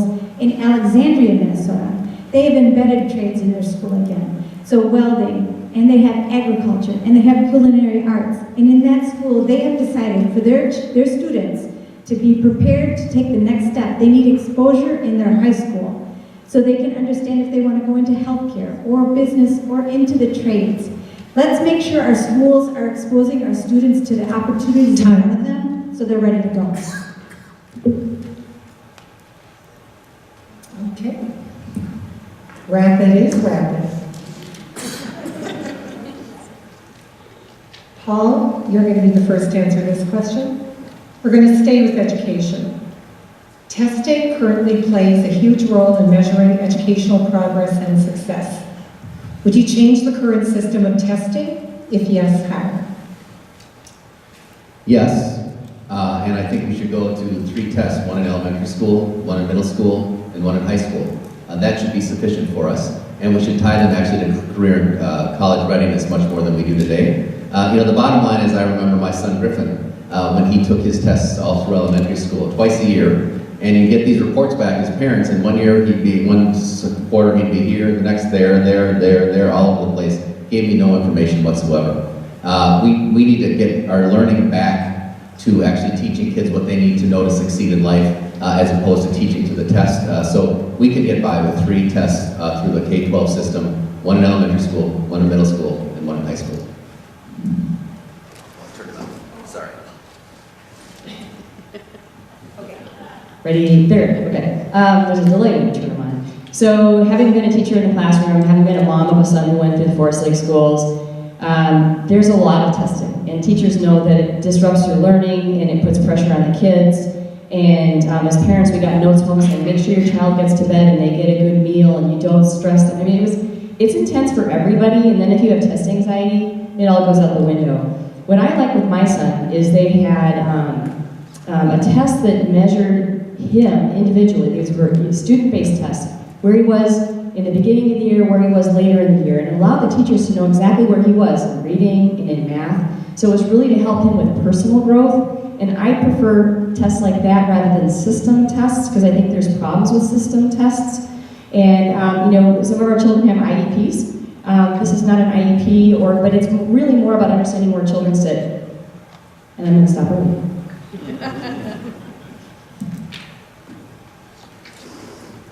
I just asked him, I said, are those tests still called the Iowa, whatever? He said, yeah. I said, I don't trust anything with the name Iowa in it, so let's eliminate all testing. Look, this is where we have to have respect for teachers, and respect for principals, and respect for what happens in the building, and let them make some determination as to whether or not they are measuring the progress of their children through whatever methodology that they're using in their classroom. It doesn't mean that we can't ever test. I think Paul's idea of limiting it to 3 tests during the course of elementary education and high school education, that could be workable. But the fact of the matter is, we're imposing all of these things that I think sometimes are there for the benefit of the corporations that are producing the tests, and not really focused in on whether or not the children are actually being measured appropriately. So I think that reducing the number of tests, empowering our teachers to make their own determinants of how their children are doing, and principals to make sure that their teachers are doing what they need to do, that is treating our teachers like professionals. As a teacher of several decades, we test to inform instruction. We test to have instantaneous feedback to see what students aren't getting and what we need to do differently, whether it's in our delivery method or differentiated education in that classroom. So testing has always been a piece of this, if it was focused on how do we improve the learning outcomes that we're going to be there. We do need to know where there's gaps. We need to see where they're at. Chris is right about this, though. There's no doubt about it. This is for-profit corporations testing. Not only that, they're selling student data. As governor, that stops. It's ridiculous we would go down that road. The real question we need to ask is, how much money are we spending on that? How much stress and extra paperwork is that putting on? How much is the testing? I go out and talk, this is my wife, this is my friends, that these are the things that lead to burnout in education. These are the things that lack creativity. These are the things that don't allow the growth in those schools of allowing really creative things that spark our imagination to make us go on and achieve the things we need to do. So no, we are always going to need to assess that, but not standardized testing to put a failing mark or something on a school. That's not helping us get any better. I was in Fergus Falls about a week ago and met with a group of educators there, and they told me that they lose nearly 2 months of instructional time to standardized testing in their schools. And that's robbing the students in that community and in communities across the state of Minnesota of the opportunity to learn. The testing that we're doing now is about political accountability. It is not about our kids learning. And I would like to see us do fewer tests and rely more on the assessments and the evaluations that educators do. They're in that classroom every day and they know their students, and those evaluations will show us the progress that our students are making and give us the full instructional year for education and instruction. I believe we need to do that for our kids' education and for our own economic future. So George Bush famously said, "Is our children learning?" You know, testing should be to aid education, to help teachers understand where children are and what they need, and to help parents understand where their children are and what they need. It should not be about, corporations needing to sell tests. We certainly have, there are pendulums that seem to go back and forth in education, and testing is one of those. And the whole thing in No Child Left Behind, where the purpose of testing seemed to be to punish schools and take away their resources. That absolutely should not happen. We have limited time with children in schools, and teachers need to have that time to actually teach them. Although I wouldn't get rid of all tests. I mean, sometimes tests are a learning tool too. I mean, sometimes you take a test and then you know more than you did before you took the test. But I would look to the teachers. They are the experts in how to educate students. Perfect. Okay, Rebecca, you'll be the first person to answer the next question. We're going to go over to climate. Climate change is a fundamental threat to society as we know it. The DFL platform contains a carbon fee and dividend policy to reduce carbon emissions by factoring the social cost of carbon into its use. Do you agree that climate change is a fundamental threat even here in Minnesota? And do you support this approach to addressing the threat? Yes. So what I did is, we should be on the cutting edge of the clean energy economy, and there's great opportunity there, especially after our current president said that he didn't want us to be part of the Paris Climate Agreement anymore. So I have a plan, it's called the Minnesota Power Plan. It's evidence-based, it will get us there. It can create up to 250,000 good-paying jobs to support a family. These are 21st century jobs. And we can actually improve the health outcomes, which will support the Healthy Minnesota Plan, by burning less carbon. And I've been fortunate to be able to, my husband and I designed and built a renewable energy home decades ago because we understood climate change back then. But it is creating havoc, it costs us a lot of money, and whether we understand it or not, we have these supercharged weather events that are taking out civil infrastructure, taking out lives, and creating a lot of issues worldwide. And so I have a plan, and we should get the benefits, the economic benefits of going with the fee and dividend. My plan has a slight twist to it. I have refundable clean energy tax credits as part of the dividends. Yep. In December of 2015, I had the honor of going to Paris as part of a delegation to COP21. And while the world leaders were in a tent outside of Paris talking about what they might do if they could come to an agreement to address climate change, mayors, 500 strong, stood on the steps of Paris City Hall and talked about what we had been specifically doing and how we were going to double down on our efforts to reduce our carbon emissions. 80% of the world's populations live in cities, and so a lot of the strategies that we have to undertake are going to be very directly based on what cities can do to reduce their carbon footprint. We need to inventory every source of carbon across the state of Minnesota, and then we need to put a plan in place of how we're going to reduce it. Our building sector, our transportation sector, our heating sector, whatever it might be, we have to figure out exactly how we're going to do that. And we need to expand the use of wind and solar in the state of Minnesota. We need to double down on how quickly we are getting green and clean sources of energy to fuel our manufacturing base all across the state. It's a very serious threat. I have led that fight for 12 years as mayor of the city of St. Paul, and I will do so as governor. Yes, climate change is an existential threat to the planet. It also gives us an opportunity as we address it to grow our economy. I have fought on this, whether it be in the Farm Bill to add $100 million to the Renewable Energy for America program, or to win a fight in the obscure place of the Armed Services Committee as the Pentagon understands what a threat this is, and they want to move the entire Navy to the Great Green Fleet using algae to power their biodiesel and reduce carbon emissions and make us safer. What we need to be able to do is message this to the public in a way that makes sense to them. The teacher in me always talks about Maslow's hierarchy, not self-actualization to save the planet, but the idea is if we do this, we will create more jobs in southern Minnesota, we will have greater national security, we will create a more secure opportunity for them to turn their lights on in their house, they will come on and their bills will stay lower. As governor of Minnesota, you can continue to push for 50% renewable, and you can partner with the rural electric cooperatives, the folks who are actually producing it, and see it's in all of our best interest. Take it out of this ridiculous political fight, because climate change is real, and the opportunity to address it can lead us in a better future. Yes, climate change is real. It is produced by us, and it is changing our way of life, our growing season, the way we recreate, and it's impacting human health. And we've got to tackle it. I believe that we can, and in fact, we're making great progress in the state of Minnesota. Back when Tim Pawlenty still believed that climate change was real, we instituted the Renewable Energy Standard in my very first term in the legislature. We should extend that and continue to push the market. Minnesotans are well ahead of the market, and they're adopting green and clean energy sources. We need to continue to push the market to do that very same thing. Let's tackle the transit sector and make sure we're investing in the electric vehicle infrastructure so people can adopt and use those and reduce greenhouse gas emissions that come from the use of vehicles across the state of Minnesota. Let's continue to retrofit our buildings. Conservation is a key way that we together can add to our efforts to tackle climate change. I can't wait to do that. Minnesotans are with us on this. We're already making great progress, and we will continue. Time.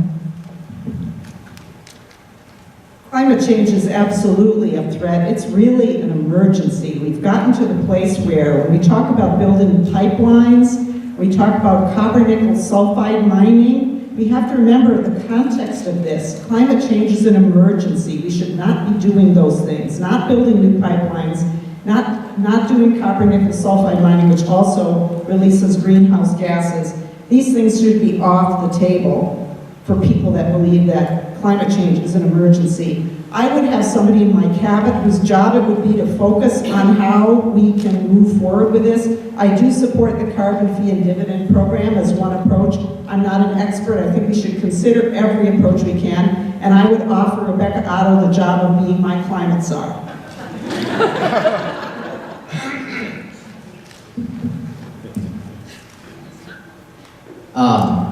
So I think it's very important that we include the price of carbon and the externalities that flow from that in how we measure the price of energy.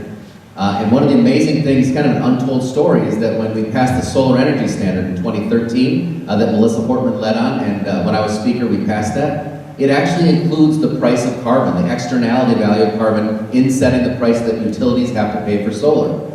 Leading the nation. So we are already doing that in the state of Minnesota, and we need to expand on that kind of model. We also have a very clear plan about how to deal with climate change here in Minnesota and meet our greenhouse gas goals. There's a report that came out, the Climate Solutions and Economic Opportunity Report in 2016, and it lays out immediate, intermediate, and long-term steps that we should be taking, increasing the renewable energy standard, changing our transportation system, all of those things. I also think it's important we keep economic justice in mind here, though. There are people in the state who cannot afford to buy electric vehicles. We can't make that the fundamental part of our solution if it's going to discriminate against certain people in our state. Okay, the next question, Chris Coleman will be the first to answer. In the area of infrastructure, rural Minnesotans do not have widespread access to high-speed internet service that metro area Minnesotans take for granted. Should the state support increased funding for broadband access? Should the internet be treated as a public utility? Why? I think we need to do the exact same thing for broadband that we did for rural electrification back in the 30s. This is a fundamental, critically important component to the future success of rural Minnesota. I hear stories all the time of parents that have to put their kids in the back seat of the car, drive around so they can find enough signal so that they can do their homework. I talk to small business owners that aren't able to expand or to build in a rural community because they don't have access to internet. Our doctors in rural communities need broadband internet access. And so we have to figure out how we can accelerate the development of broadband across the state of Minnesota. This should be a bipartisan issue. It's a pro-business issue. It is a pro-children, pro-education issue. The state has been putting resources into it. I think we can leverage public-private partnerships to expand it even further. In the city of St. Paul, if a provider wants to come in, they don't just get to cherry pick which neighborhoods they want to go in. We say if you're going to do broadband, you have to do it in all neighborhoods. I think we should take the same approach and say if you're going to do broadband in Minnesota, you got to do it across the state.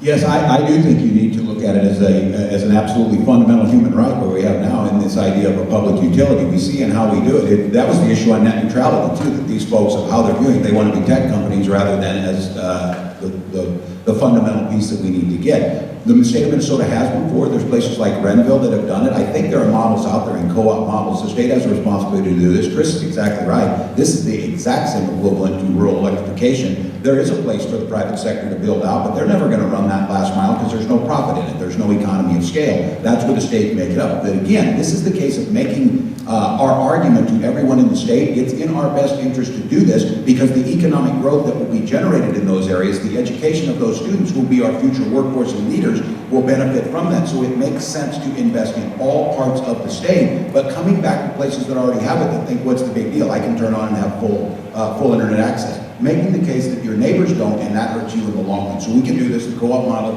and the public utility way is the way to go. On my way here, I noticed that rural Dakota County has some spotty internet access, and I wish that Pat Garofalo cared enough to do something about that. But Marla Vox and I will do that together when she's elected and I'm your next governor. Absolutely, we need to make sure that people have access to broadband across the state of Minnesota, for our ability to connect to one another, for healthcare, especially in sparsely populated areas, for K-12 education, for higher education, and for business and commerce, absolutely. There was a woman I met who lived in Appleton, Minnesota. She went to school at Pepperdine. She's a documentary producer. She chose to live in Appleton, Minnesota, little Appleton, Minnesota, because she loves it there, and she can connect to the world because she has decent internet access. If we want to make sure Minnesota is a place where you can live where you choose to, wherever you want to across the state of Minnesota, broadband is fundamental. I agree that broadband, high-speed internet is fundamental everywhere for reasons that have already been described. But I'm a little bit different on this issue. I believe that if the public, if taxpayers are going to pay for something, like the infrastructure for broadband, that the public should own it. So rather than giving corporations the money and saying, please, please build a little more, and then you're gonna charge whatever price you want, do whatever you want, our municipalities can be doing this like a public utility, and then bringing in the companies and letting them bid on using it. Kind of the way we build our roads. We don't let a company come in, build a road and own it and charge tolls to everybody, at least in Minnesota we don't. We build it and then we let them come and use it, and we maybe charge them for using it. So that's the way we should deal with broadband. We should have the municipalities, whether they need help to do it, whether they need resources to do it, let them build it and own it, and then charter people can have a contract. Well, this is one where we actually don't need to go out and sell it. We've done that work. When we heard about this issue traveling around the state in 2011 and 2012, we spent a lot of time going to dozens of communities around the state, meeting with people, and we passed the broadband grant program, which is actually making a difference in getting broadband out. And what it's saying is communities can choose to build it on their own, or they can partner with other people to do it. So we're moving in this direction. We just need to put more money into it. If you want someone who knows how to build a statewide coalition to get that done, that's what I went out and did. Now, what do we do beyond this? We got to sell it to each other. And my favorite story around this was a woman in Wilmer who said, I have great internet access in my home, but I have neighbors 10 miles out of town that don't have that access. And I want them to have it, not because I'm a great altruistic person, but because my internet access is better when they're part of it. That's how the internet works. It's about connecting people together. That's the way you sell it. That's why people in my city in Minneapolis want broadband internet for rural Minnesota, so they can connect to their neighbors and make their own internet. Sorry. Okay, delay. Is it on? Okay, here we go. So as state auditor, I've actually done some work around this. And in Minnesota, we have had a county in greater Minnesota actually try to fund this whole thing, and they're now trying to sell it because they just don't have the population base to operate the system. We have had a local government, actually it was Egan, where it was a public-private partnership, and no, that was public TV, sorry. Okay, we did a bunch of collaborative stuff. But there's also a county that bonded for the backbone, and then the private sector runs the service and does the administration of it. So at the end of the day, we need more resources. This is the basic, you have to have this. We live in a global economy. And so in order to compete, we have to have broadband statewide. And especially if we want to repopulate our greater Minnesota communities and provide for equality of opportunity economically. And federal resources have been coming in, there's state resources, but there's a lot more work to do. Tim will answer this next question first. Since we know the rural areas of Minnesota are trending more Republican, what is your strategy to win those areas? Well, the strategy is to understand your neighbors care about many of the same things that you care about. As I said, I'm the second Democrat in 125 years. The other one left the party. But I ran on a message that would improve people's lives. I ran on a message that we're in this together. I went out and tried to understand where they were coming from to try and solve those issues. And then I built a campaign that could take that message everywhere. We have a special election coming up in Tony Cornish's district. 5 out of 6 times I've won that district by as much as 61 points. Not because we weren't taking that we weren't right on the issues. We're always right on the issues. But we have to take the issues out to the people, make the case, and my goal is, and this is why we can win this race, we take a positive message of healthcare, of education, of transportation to our neighbors, we build a campaign that can bring people in, and then we do the things that are going to ensure that it continues. We show them that it works. So we can do this. It's imperative for the state of Minnesota. So many things aren't being done because we're allowing this urban-rural divide to split us off. It's not a real thing if we don't allow it to be. As your governor, we can heal that.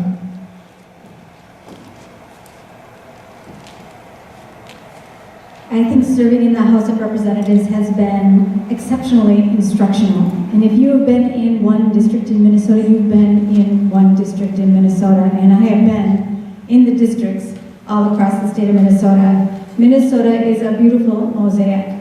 It is not a monolith. Different communities need different things, and showing up, spending time, getting to know people, building relationships, and showing that you will fight for them, that is the solution. Let's remember that Amy Klobuchar has won statewide year after year, and she's going to be at the top of our ticket. That's really good news for us. That's really good news for us.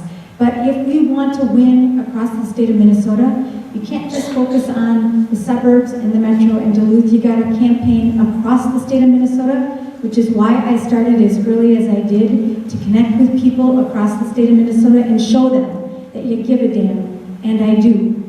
11 years with the people of Minnesota. I am devoted to them and to our future, and that's why I'm earning support all over the state. So my formula for flipping, I'm often asked, how did I flip a red district to blue, and how did I do it as a bold progressive, and how have I gotten elected time after time?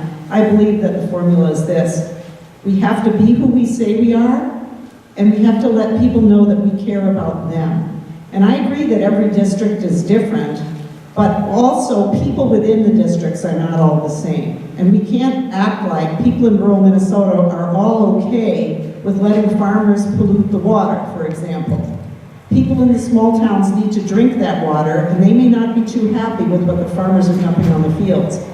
Everybody needs economic development. People are really struggling with low wages in rural Minnesota too. People are struggling with transportation. They're struggling with education issues. Oh, that's an error. I'm sorry, the timekeeper flipped the wrong sheet. You can keep going. Keep going, sorry, that was our mistake. Keep going. Wait, I'm sorry. You had another 15 seconds, the wrong sheet flipped up. Okay, and I've used it up being confused. But Sorry about that. Okay, anyway, I think that we don't speak to those people. Often we speak to the corporate interests instead of to the people who live in the communities. I think that's how we win all over the state, because people all across the state really need the same basic things. Okay, thank you, I'm sorry that happened. Well, it's about showing up. It's about showing them that they have power and changing the way our state government works, so that it's not the state government forcing people to do things that are down to the very last detail, but letting local communities figure out the best path for them to meet the standards that we all agree we need to meet. I think that that's critically important. It's appealing to patriotism. You know, I had a woman say, I support single payer because I'm a patriot, and I believe all my co-citizens should have the same access to health care that I do. We should engage in faith. Faith communities share our values in so many ways, and we've given that away.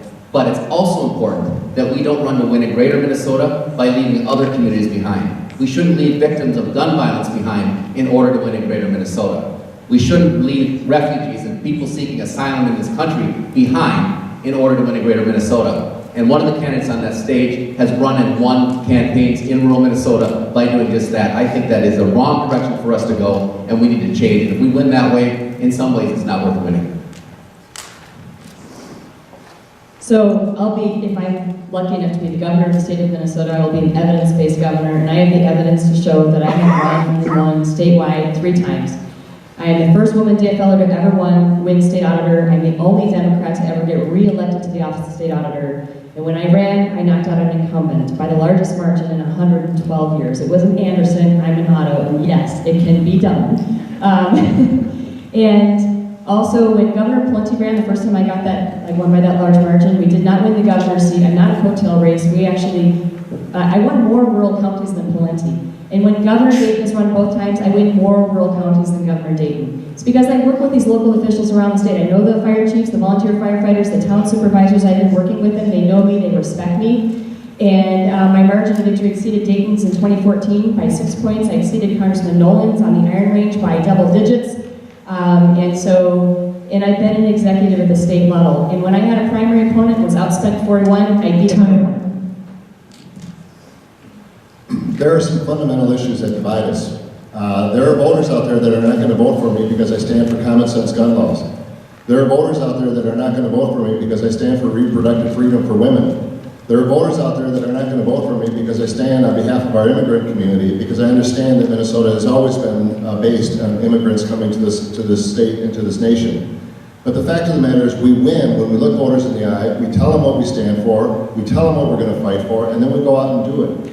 And we win when we go to the cities across the state of Minnesota, not just Minneapolis or St. Paul, not just Duluth, but to Red Wing, and to Winona, and to Moorhead, and to cities all across the state of Minnesota, and say, if you care about the future of your education for your children, if you care about the business climate for small businesses on Main Street, if you care about transportation, about health care for your seniors, those are the issues that Democrats run and win on. We win when we fight for our progressive values, not because we're Republican light, but because we stand, we tell people what we believe in, and then we go out and accomplish that.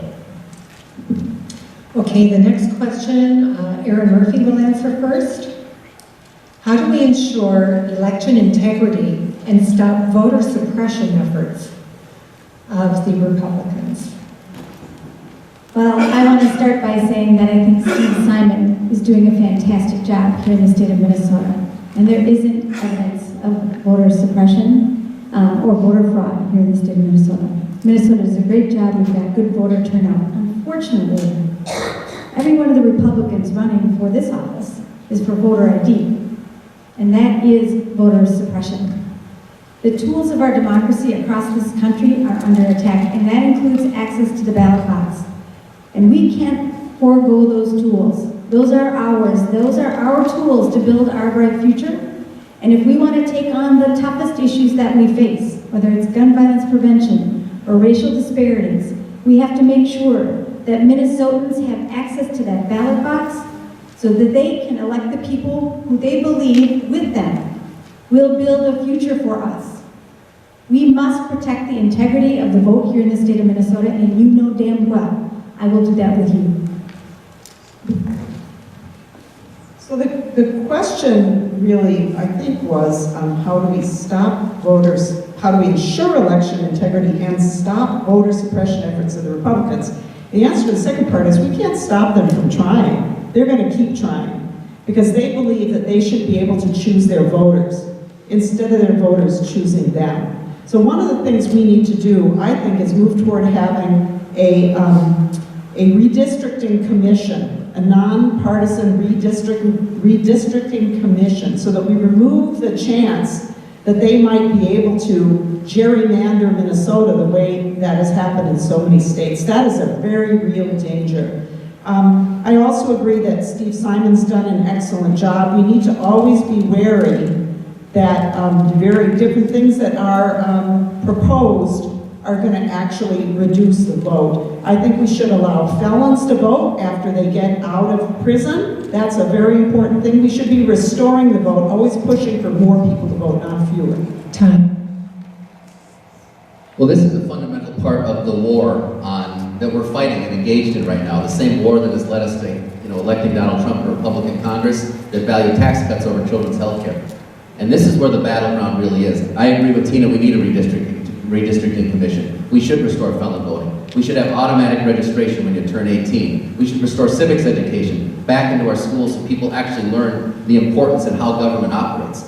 But we have to do more than that. I was at the mall, the Nicollet Mall last night with my wife looking at the Super Bowl experience thing. But as I was walking down, I was looking at all these people that were walking down there. And I do the same thing when I'm in the supermarket. How are we actually talking to these people as Democrats? Do we have a message that's actually going to resonate with the average ordinary person standing, doing their job, doing their work? And I don't think we've done a good enough job of that. What this campaign needs to be about is being bold and making sure that people understand that we're on their sides and we have real solutions for them, and we have people that are actually not just going to talk about it, but deliver. Credibility and delivering for them makes a difference. So, as governor, I would veto any policy that attempts to suppress the vote, because it is anti-American, it is unpatriotic, because part of being a citizen in our country is that you get to vote. And restoring the rights of felons who have served their time, they've shown recidivism rates decrease when you allow them to partake in society in a meaningful way. So it is essential. I talked to a gentleman who was a little bit older who told me, way back in the day, everybody got to vote. If you came here and worked, everybody got to vote. And so, but we know why there's attempts to suppress votes. Another really important thing for our system, we must maintain trust in our system. And so keeping a paper ballot for redundancy and for audit is essential. We can never allow that to go away. You want a paper ballot for redundancy, auditors like the paper trail. And so I would also insist that we don't lose that. It actually makes us special. Well, voter suppression is as old as this country too. Voting used to be reserved for white males who had land. Women didn't get to vote until the 20th century. African Americans have continually and historically been suppressed in terms of their going out to vote. And it is, unfortunately, that's a sad story of our country. But we have seen what happens when we gather out, we go out to communities, we bring in new communities communities, immigrant communities, the Somali community, the Hmong community, the Latino community, and let them know that they do have a right to vote and that no one can take it away from them. But I also think we have to look at some other alternatives. In the city of St. Paul and in the city of Minneapolis this last year, during municipal elections, we had some of the highest voter turnout we have ever seen because they have ranked choice voting. It was a system that I was not necessarily a big fan of. But when you look at the results and you look at how people came out and enthusiastically voted because they had a choice to vote for a second and a third opportunity, I think it's something that we need to look. It's not just about not suppressing the vote, it is encouraging voters to come out and have the energy to do that. Well, this is one of the numerous reasons I'm happy when I wake up in the morning I'm a Democrat, when you hear people talk about this. This is a proud tradition of ours of making sure people have access to that fundamental thing that separates us from all others, the right to participate and have a voice in how we govern. Everything that's been said here is right. Making it easier to register to vote, making sure we restore the rights of felons once they come back and are able to participate once again, making sure we do the education piece, and yes, once again, inspiring people to want to vote for something. That it's not just good enough to be against something and see what we're united together to get out there. Again, the ranked choice voting people, it's encouraging to me in our democracy to see the passion that they have. So I think as governor, these are things that we look at, anything that encourages us to go forward. But I do want to also, as everyone else I think said, is thank Steve Simon, who is a champion out there against Chris Kobach's ridiculous attempt to hijack our democracy. Those are things that will unite us. Those are things that our neighbors agree with. Those are things that poll incredibly high, that we should get out there and implement those things to make it easier for people to vote, to feel more ownership in their state. Okay, we have time for one last question before we give our closing comments. Tina, you're going to be the first person to answer this question. There is a serious shortage of licensed childcare providers all over the state, which impacts families and local employers. How will you address this critical issue? One of the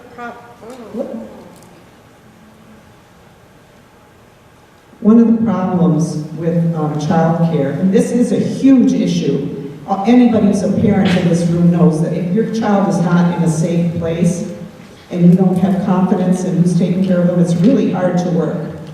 And so we need really good, high-quality childcare to let our families get ahead, but the cost is just prohibitive.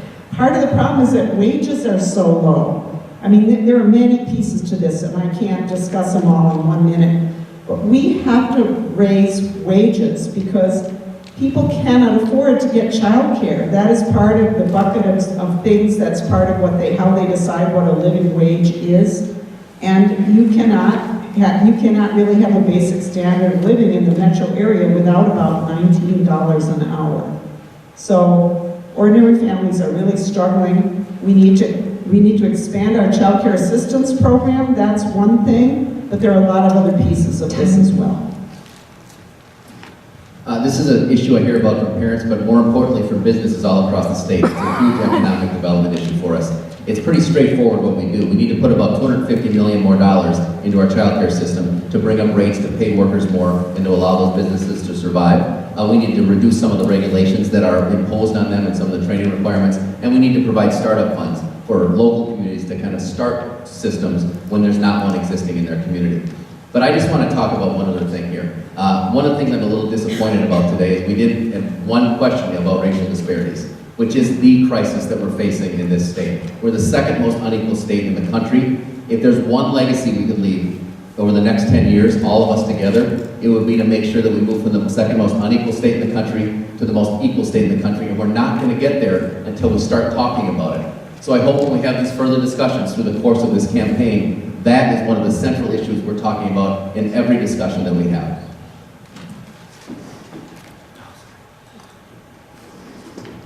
Okay.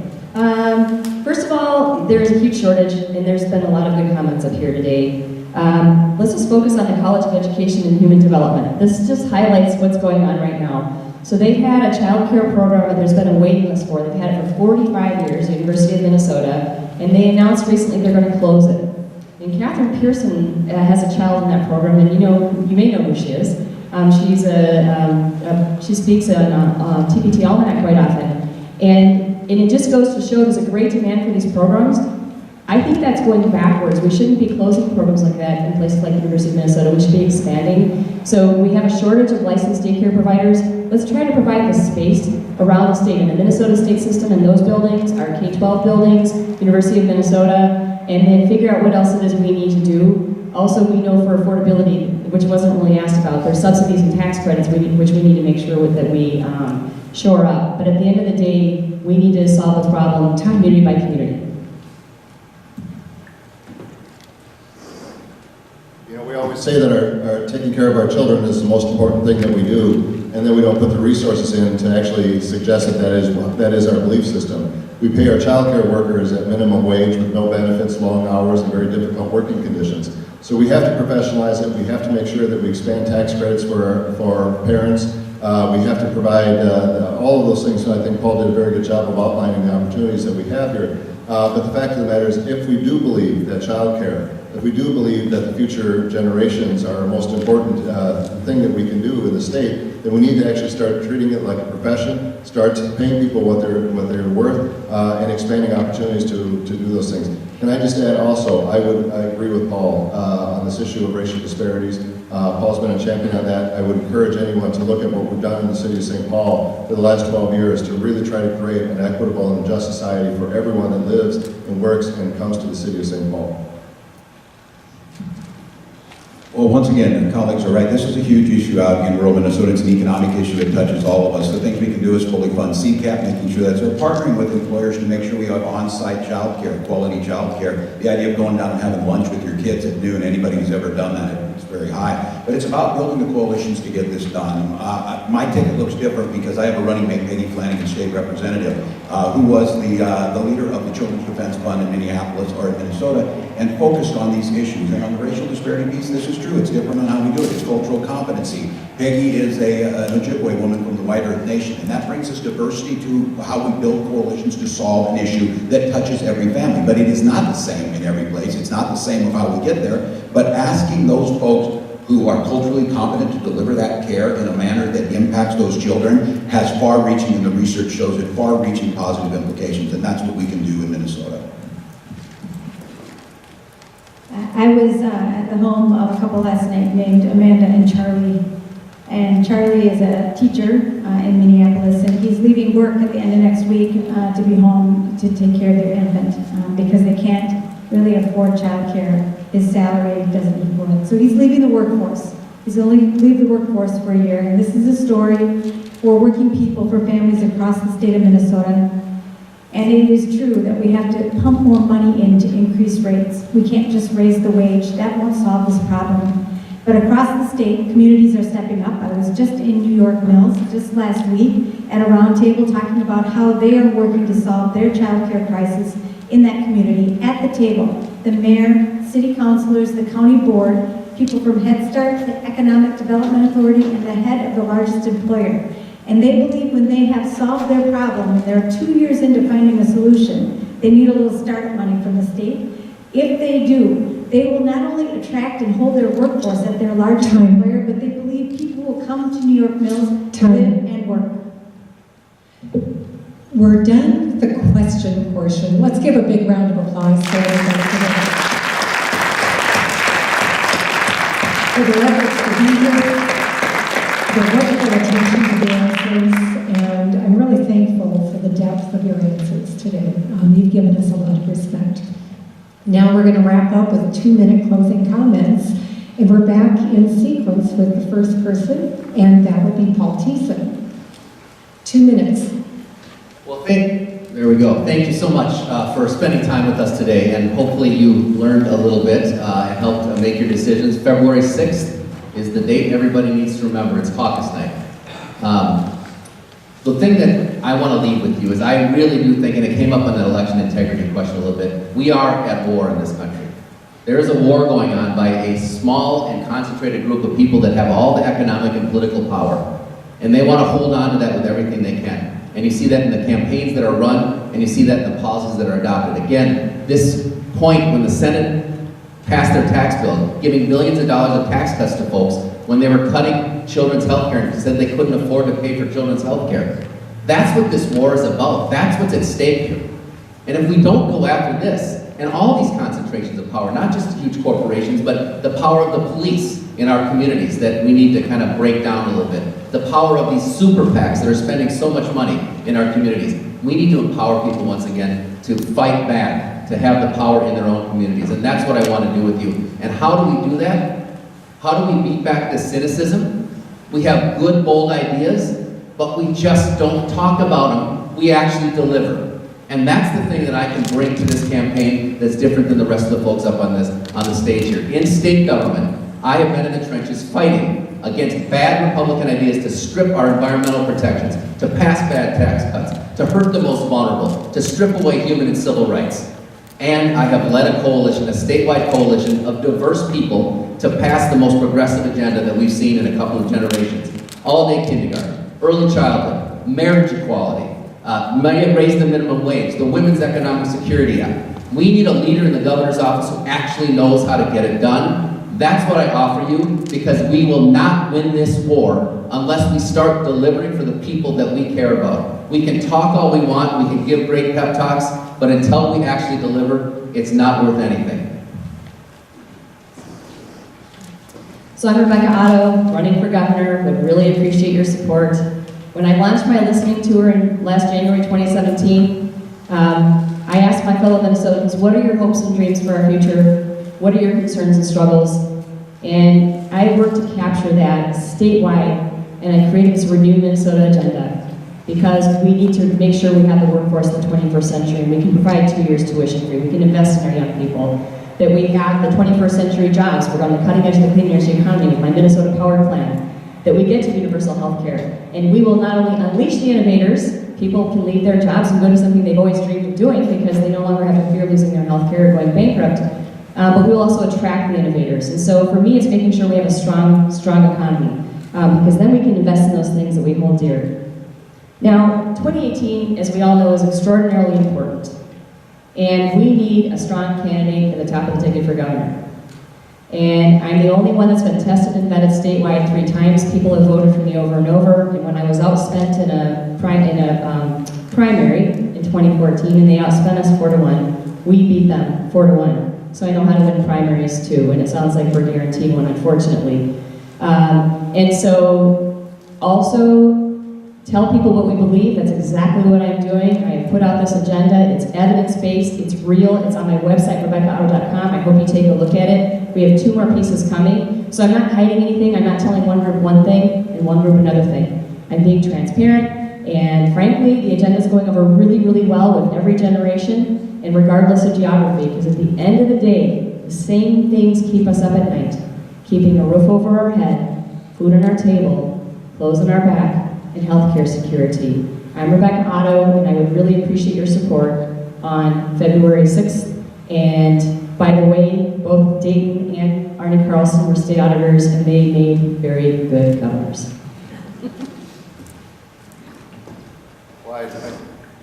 I would take a little exception to the Arne Carlson part of that comment, but I'll agree with the Dayton part of it. Folks, in just a week and a half, tens of thousands of Minnesotans are going to gather in buildings like this to talk about who the next governor of the state is going to be, to talk about what their hopes and aspirations for their communities are, to talk about what qualities they're seeking in the next leader of the state of Minnesota. And they're going to talk about their frustrations.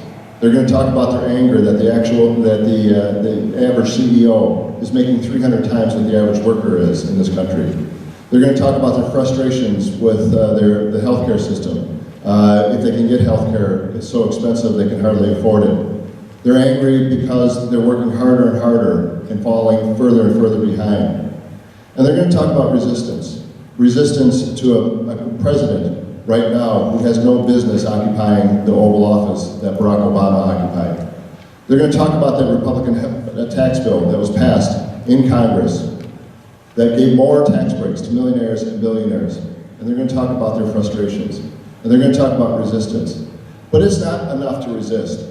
We have to talk about what our vision is for the future of the state of Minnesota. And we have to talk about what we as Democrats are going to stand up and fight for. We have to fight for racial equality across the state of Minnesota. And to make sure that every child, regardless of who they are, where they're born, their country of national origin, that they have the same opportunity to grow up and be successful that I had as a kid growing up in the city of St. Paul. We're going to talk about the future of our economy. We're going to talk about a green and clean economy that is powered by wind and solar power, and Minnesota becoming an internationally recognized leader in the fight against climate change. We're going to continue to fight on those very progressive things that have made Minnesota great over generation after generation after generation. And when we stand up, when we look people in the eye, we tell them what we stand for, and then deliver on that promise, we will lead Minnesota into the future. I want to be your next governor to lead that fight. Thank you so much. Well, again, thank you to Sue and CD2. Thank you to these great public servants who are here to improve the lives for all of us and countless millions of others. And thank you to all of you. You're engaged, you're here, but you think about how special it is to sit in an afternoon with your neighbors. Literally billions of people around the world can't imagine the opportunity to be able to gather and self-govern, to make a decision that is going to impact us for a generation. Who do we choose to be the next governor of Minnesota? Who can build the coalitions necessary to start saying, what does that Minnesota horizon look like? I grew up in a small town, had 24 kids in my class, I say 12 were cousins. That public school, though, provided an incredible education. I watched as my father died and my mother was getting back to work, but there were programs, there were smart programs like Social Security survivor benefits that made a difference. I joined the military when I was 17, used the GI Bill. I've talked in Congress and worked with Ted Kennedy. Everyone should have the opportunity to serve their nation, but not in uniform. We should be doing a national service program. That's how we talk about paying for college, by getting folks to work in our national park, working and teaching in schools. Those are things that we can do. An aspirational politics that is bigger, not trying to figure out how to divide ourselves, but how to draw more people in, how to talk about those solutions. When I did this, I was teaching school, and like so many of you, it's 2004. I'm frustrated. I'm thinking, how could it be any worse with what's happening there? Well, you know how much worse it can get. You know what can happen, and it is our opportunity. This opens up a space for us to not only tell Minnesotans, but to tell the rest of the country and the world, this is what we're going to do. A clean energy future, a healthy population. And when we get to the end of the day and measure things, how happy are our citizens? We came to a cold agrarian place and built one of the greatest states in the country. We're people who drive on water, for God's sakes. We can solve these things. We can fix different things. We can do it, though, by reaching out with an optimism, by finding that commonality, by asking for things to work, and continuing to have that brighter future. We are the bold North. Let's take that and grasp it. So I have to confess to you that I love politics, and I believe in us. I'm running for governor because I believe in the kind of politics that improves people's lives, and when we use it together, we can build a bright future for the people of Minnesota, and I want to do that with you. When I think about that bright future, it includes strong public schools for our kids, healthcare you can count on when you're sick, and looking ahead and making sure we're building the infrastructure and the jobs of our future so we can support ourselves with our hard work. But I believe in a kind of politics that digs into the tough issues. Let us take on climate change and build the renewable energy economy of our future for our clean air and our clean water. Let us recognize that we do have structural racism in the state of Minnesota, and if we don't take that on, we are not the Minnesota leaders I believe that we are. Let's recognize that we can, if we move the NRA away from the negotiating table, we can enact common sense gun violence prevention and solutions in the state of Minnesota, and we should. It's time for us to recognize that we can also tackle sexual harassment to make sure our workplaces and our communities are safe. I believe in our capacity to do this. There are some people who suggest that because we might lose this next election that we need to be cautious, but I don't think so. I think it is time for us to stand up for an honest and progressive vision for the people of Minnesota. That is how we win an election. That is how we can govern and lead the state of Minnesota. We are not an island here in Minnesota. We are on the front edge of a progressive fight for the state, for our future, and really for the soul of the nation. And if you believe, like I do, that we have the capacity to solve any tough challenge in front of us, then I hope that you will join me in this race. I would love to earn your support. I would love to earn your vote, but mostly I want to earn your trust because we could use that in our politics again. I'm Erin Murphy, I'm a nurse. I'm calm in a crisis. I am cool in a conflict, but I am Irish and I am a fighter, and I'm going to fight every single day for the future of Minnesota. Thank you very much.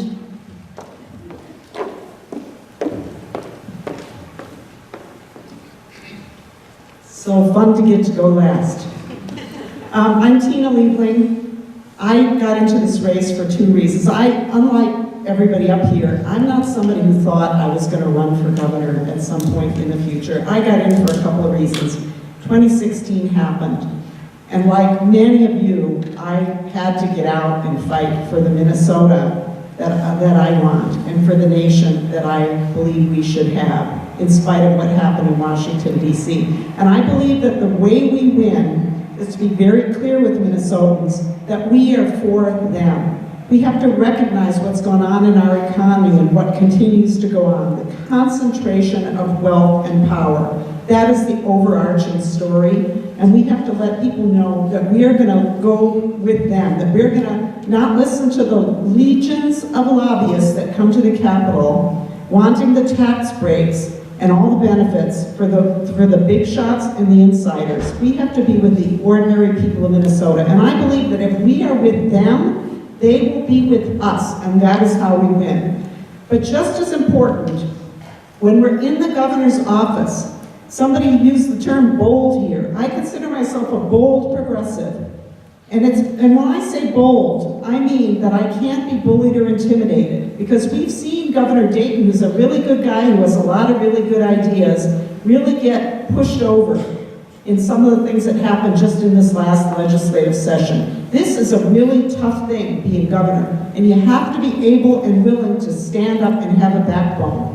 We all wish we were living in a time when you could say, let's bring everybody together. We can bring the Republicans and Democrats together, and we can agree and we can move forward. And sometimes you can. But I know from representing a district that's 40% Republican that sometimes you can't. You just have to grab the screaming child by the hand and get him out of the grocery store. That's what you have to do some of the time to move things forward. That's what I'll do for you. Tina Liebling, there is no alternative. That's what TINA stands for. Thank you.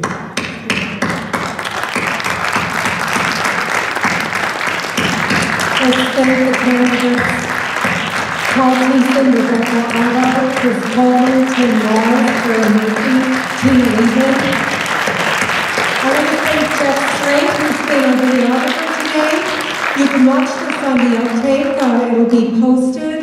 Encourage your friends and your family to watch this and to share the information that they can watch this online at the outtake. And I want to thank Vita Konitz, our timekeeper, Austin Ballhagen, who's been live streaming as well. Kayla Burke, who's been helping out all throughout the day, and all of you for attending today. Thank you again for coming. We have some time to schmooze, some snacks outside. And again, don't forget to attend our Mardi Gras event on the 9th, and you can meet these wonderful people again and spend some time visiting.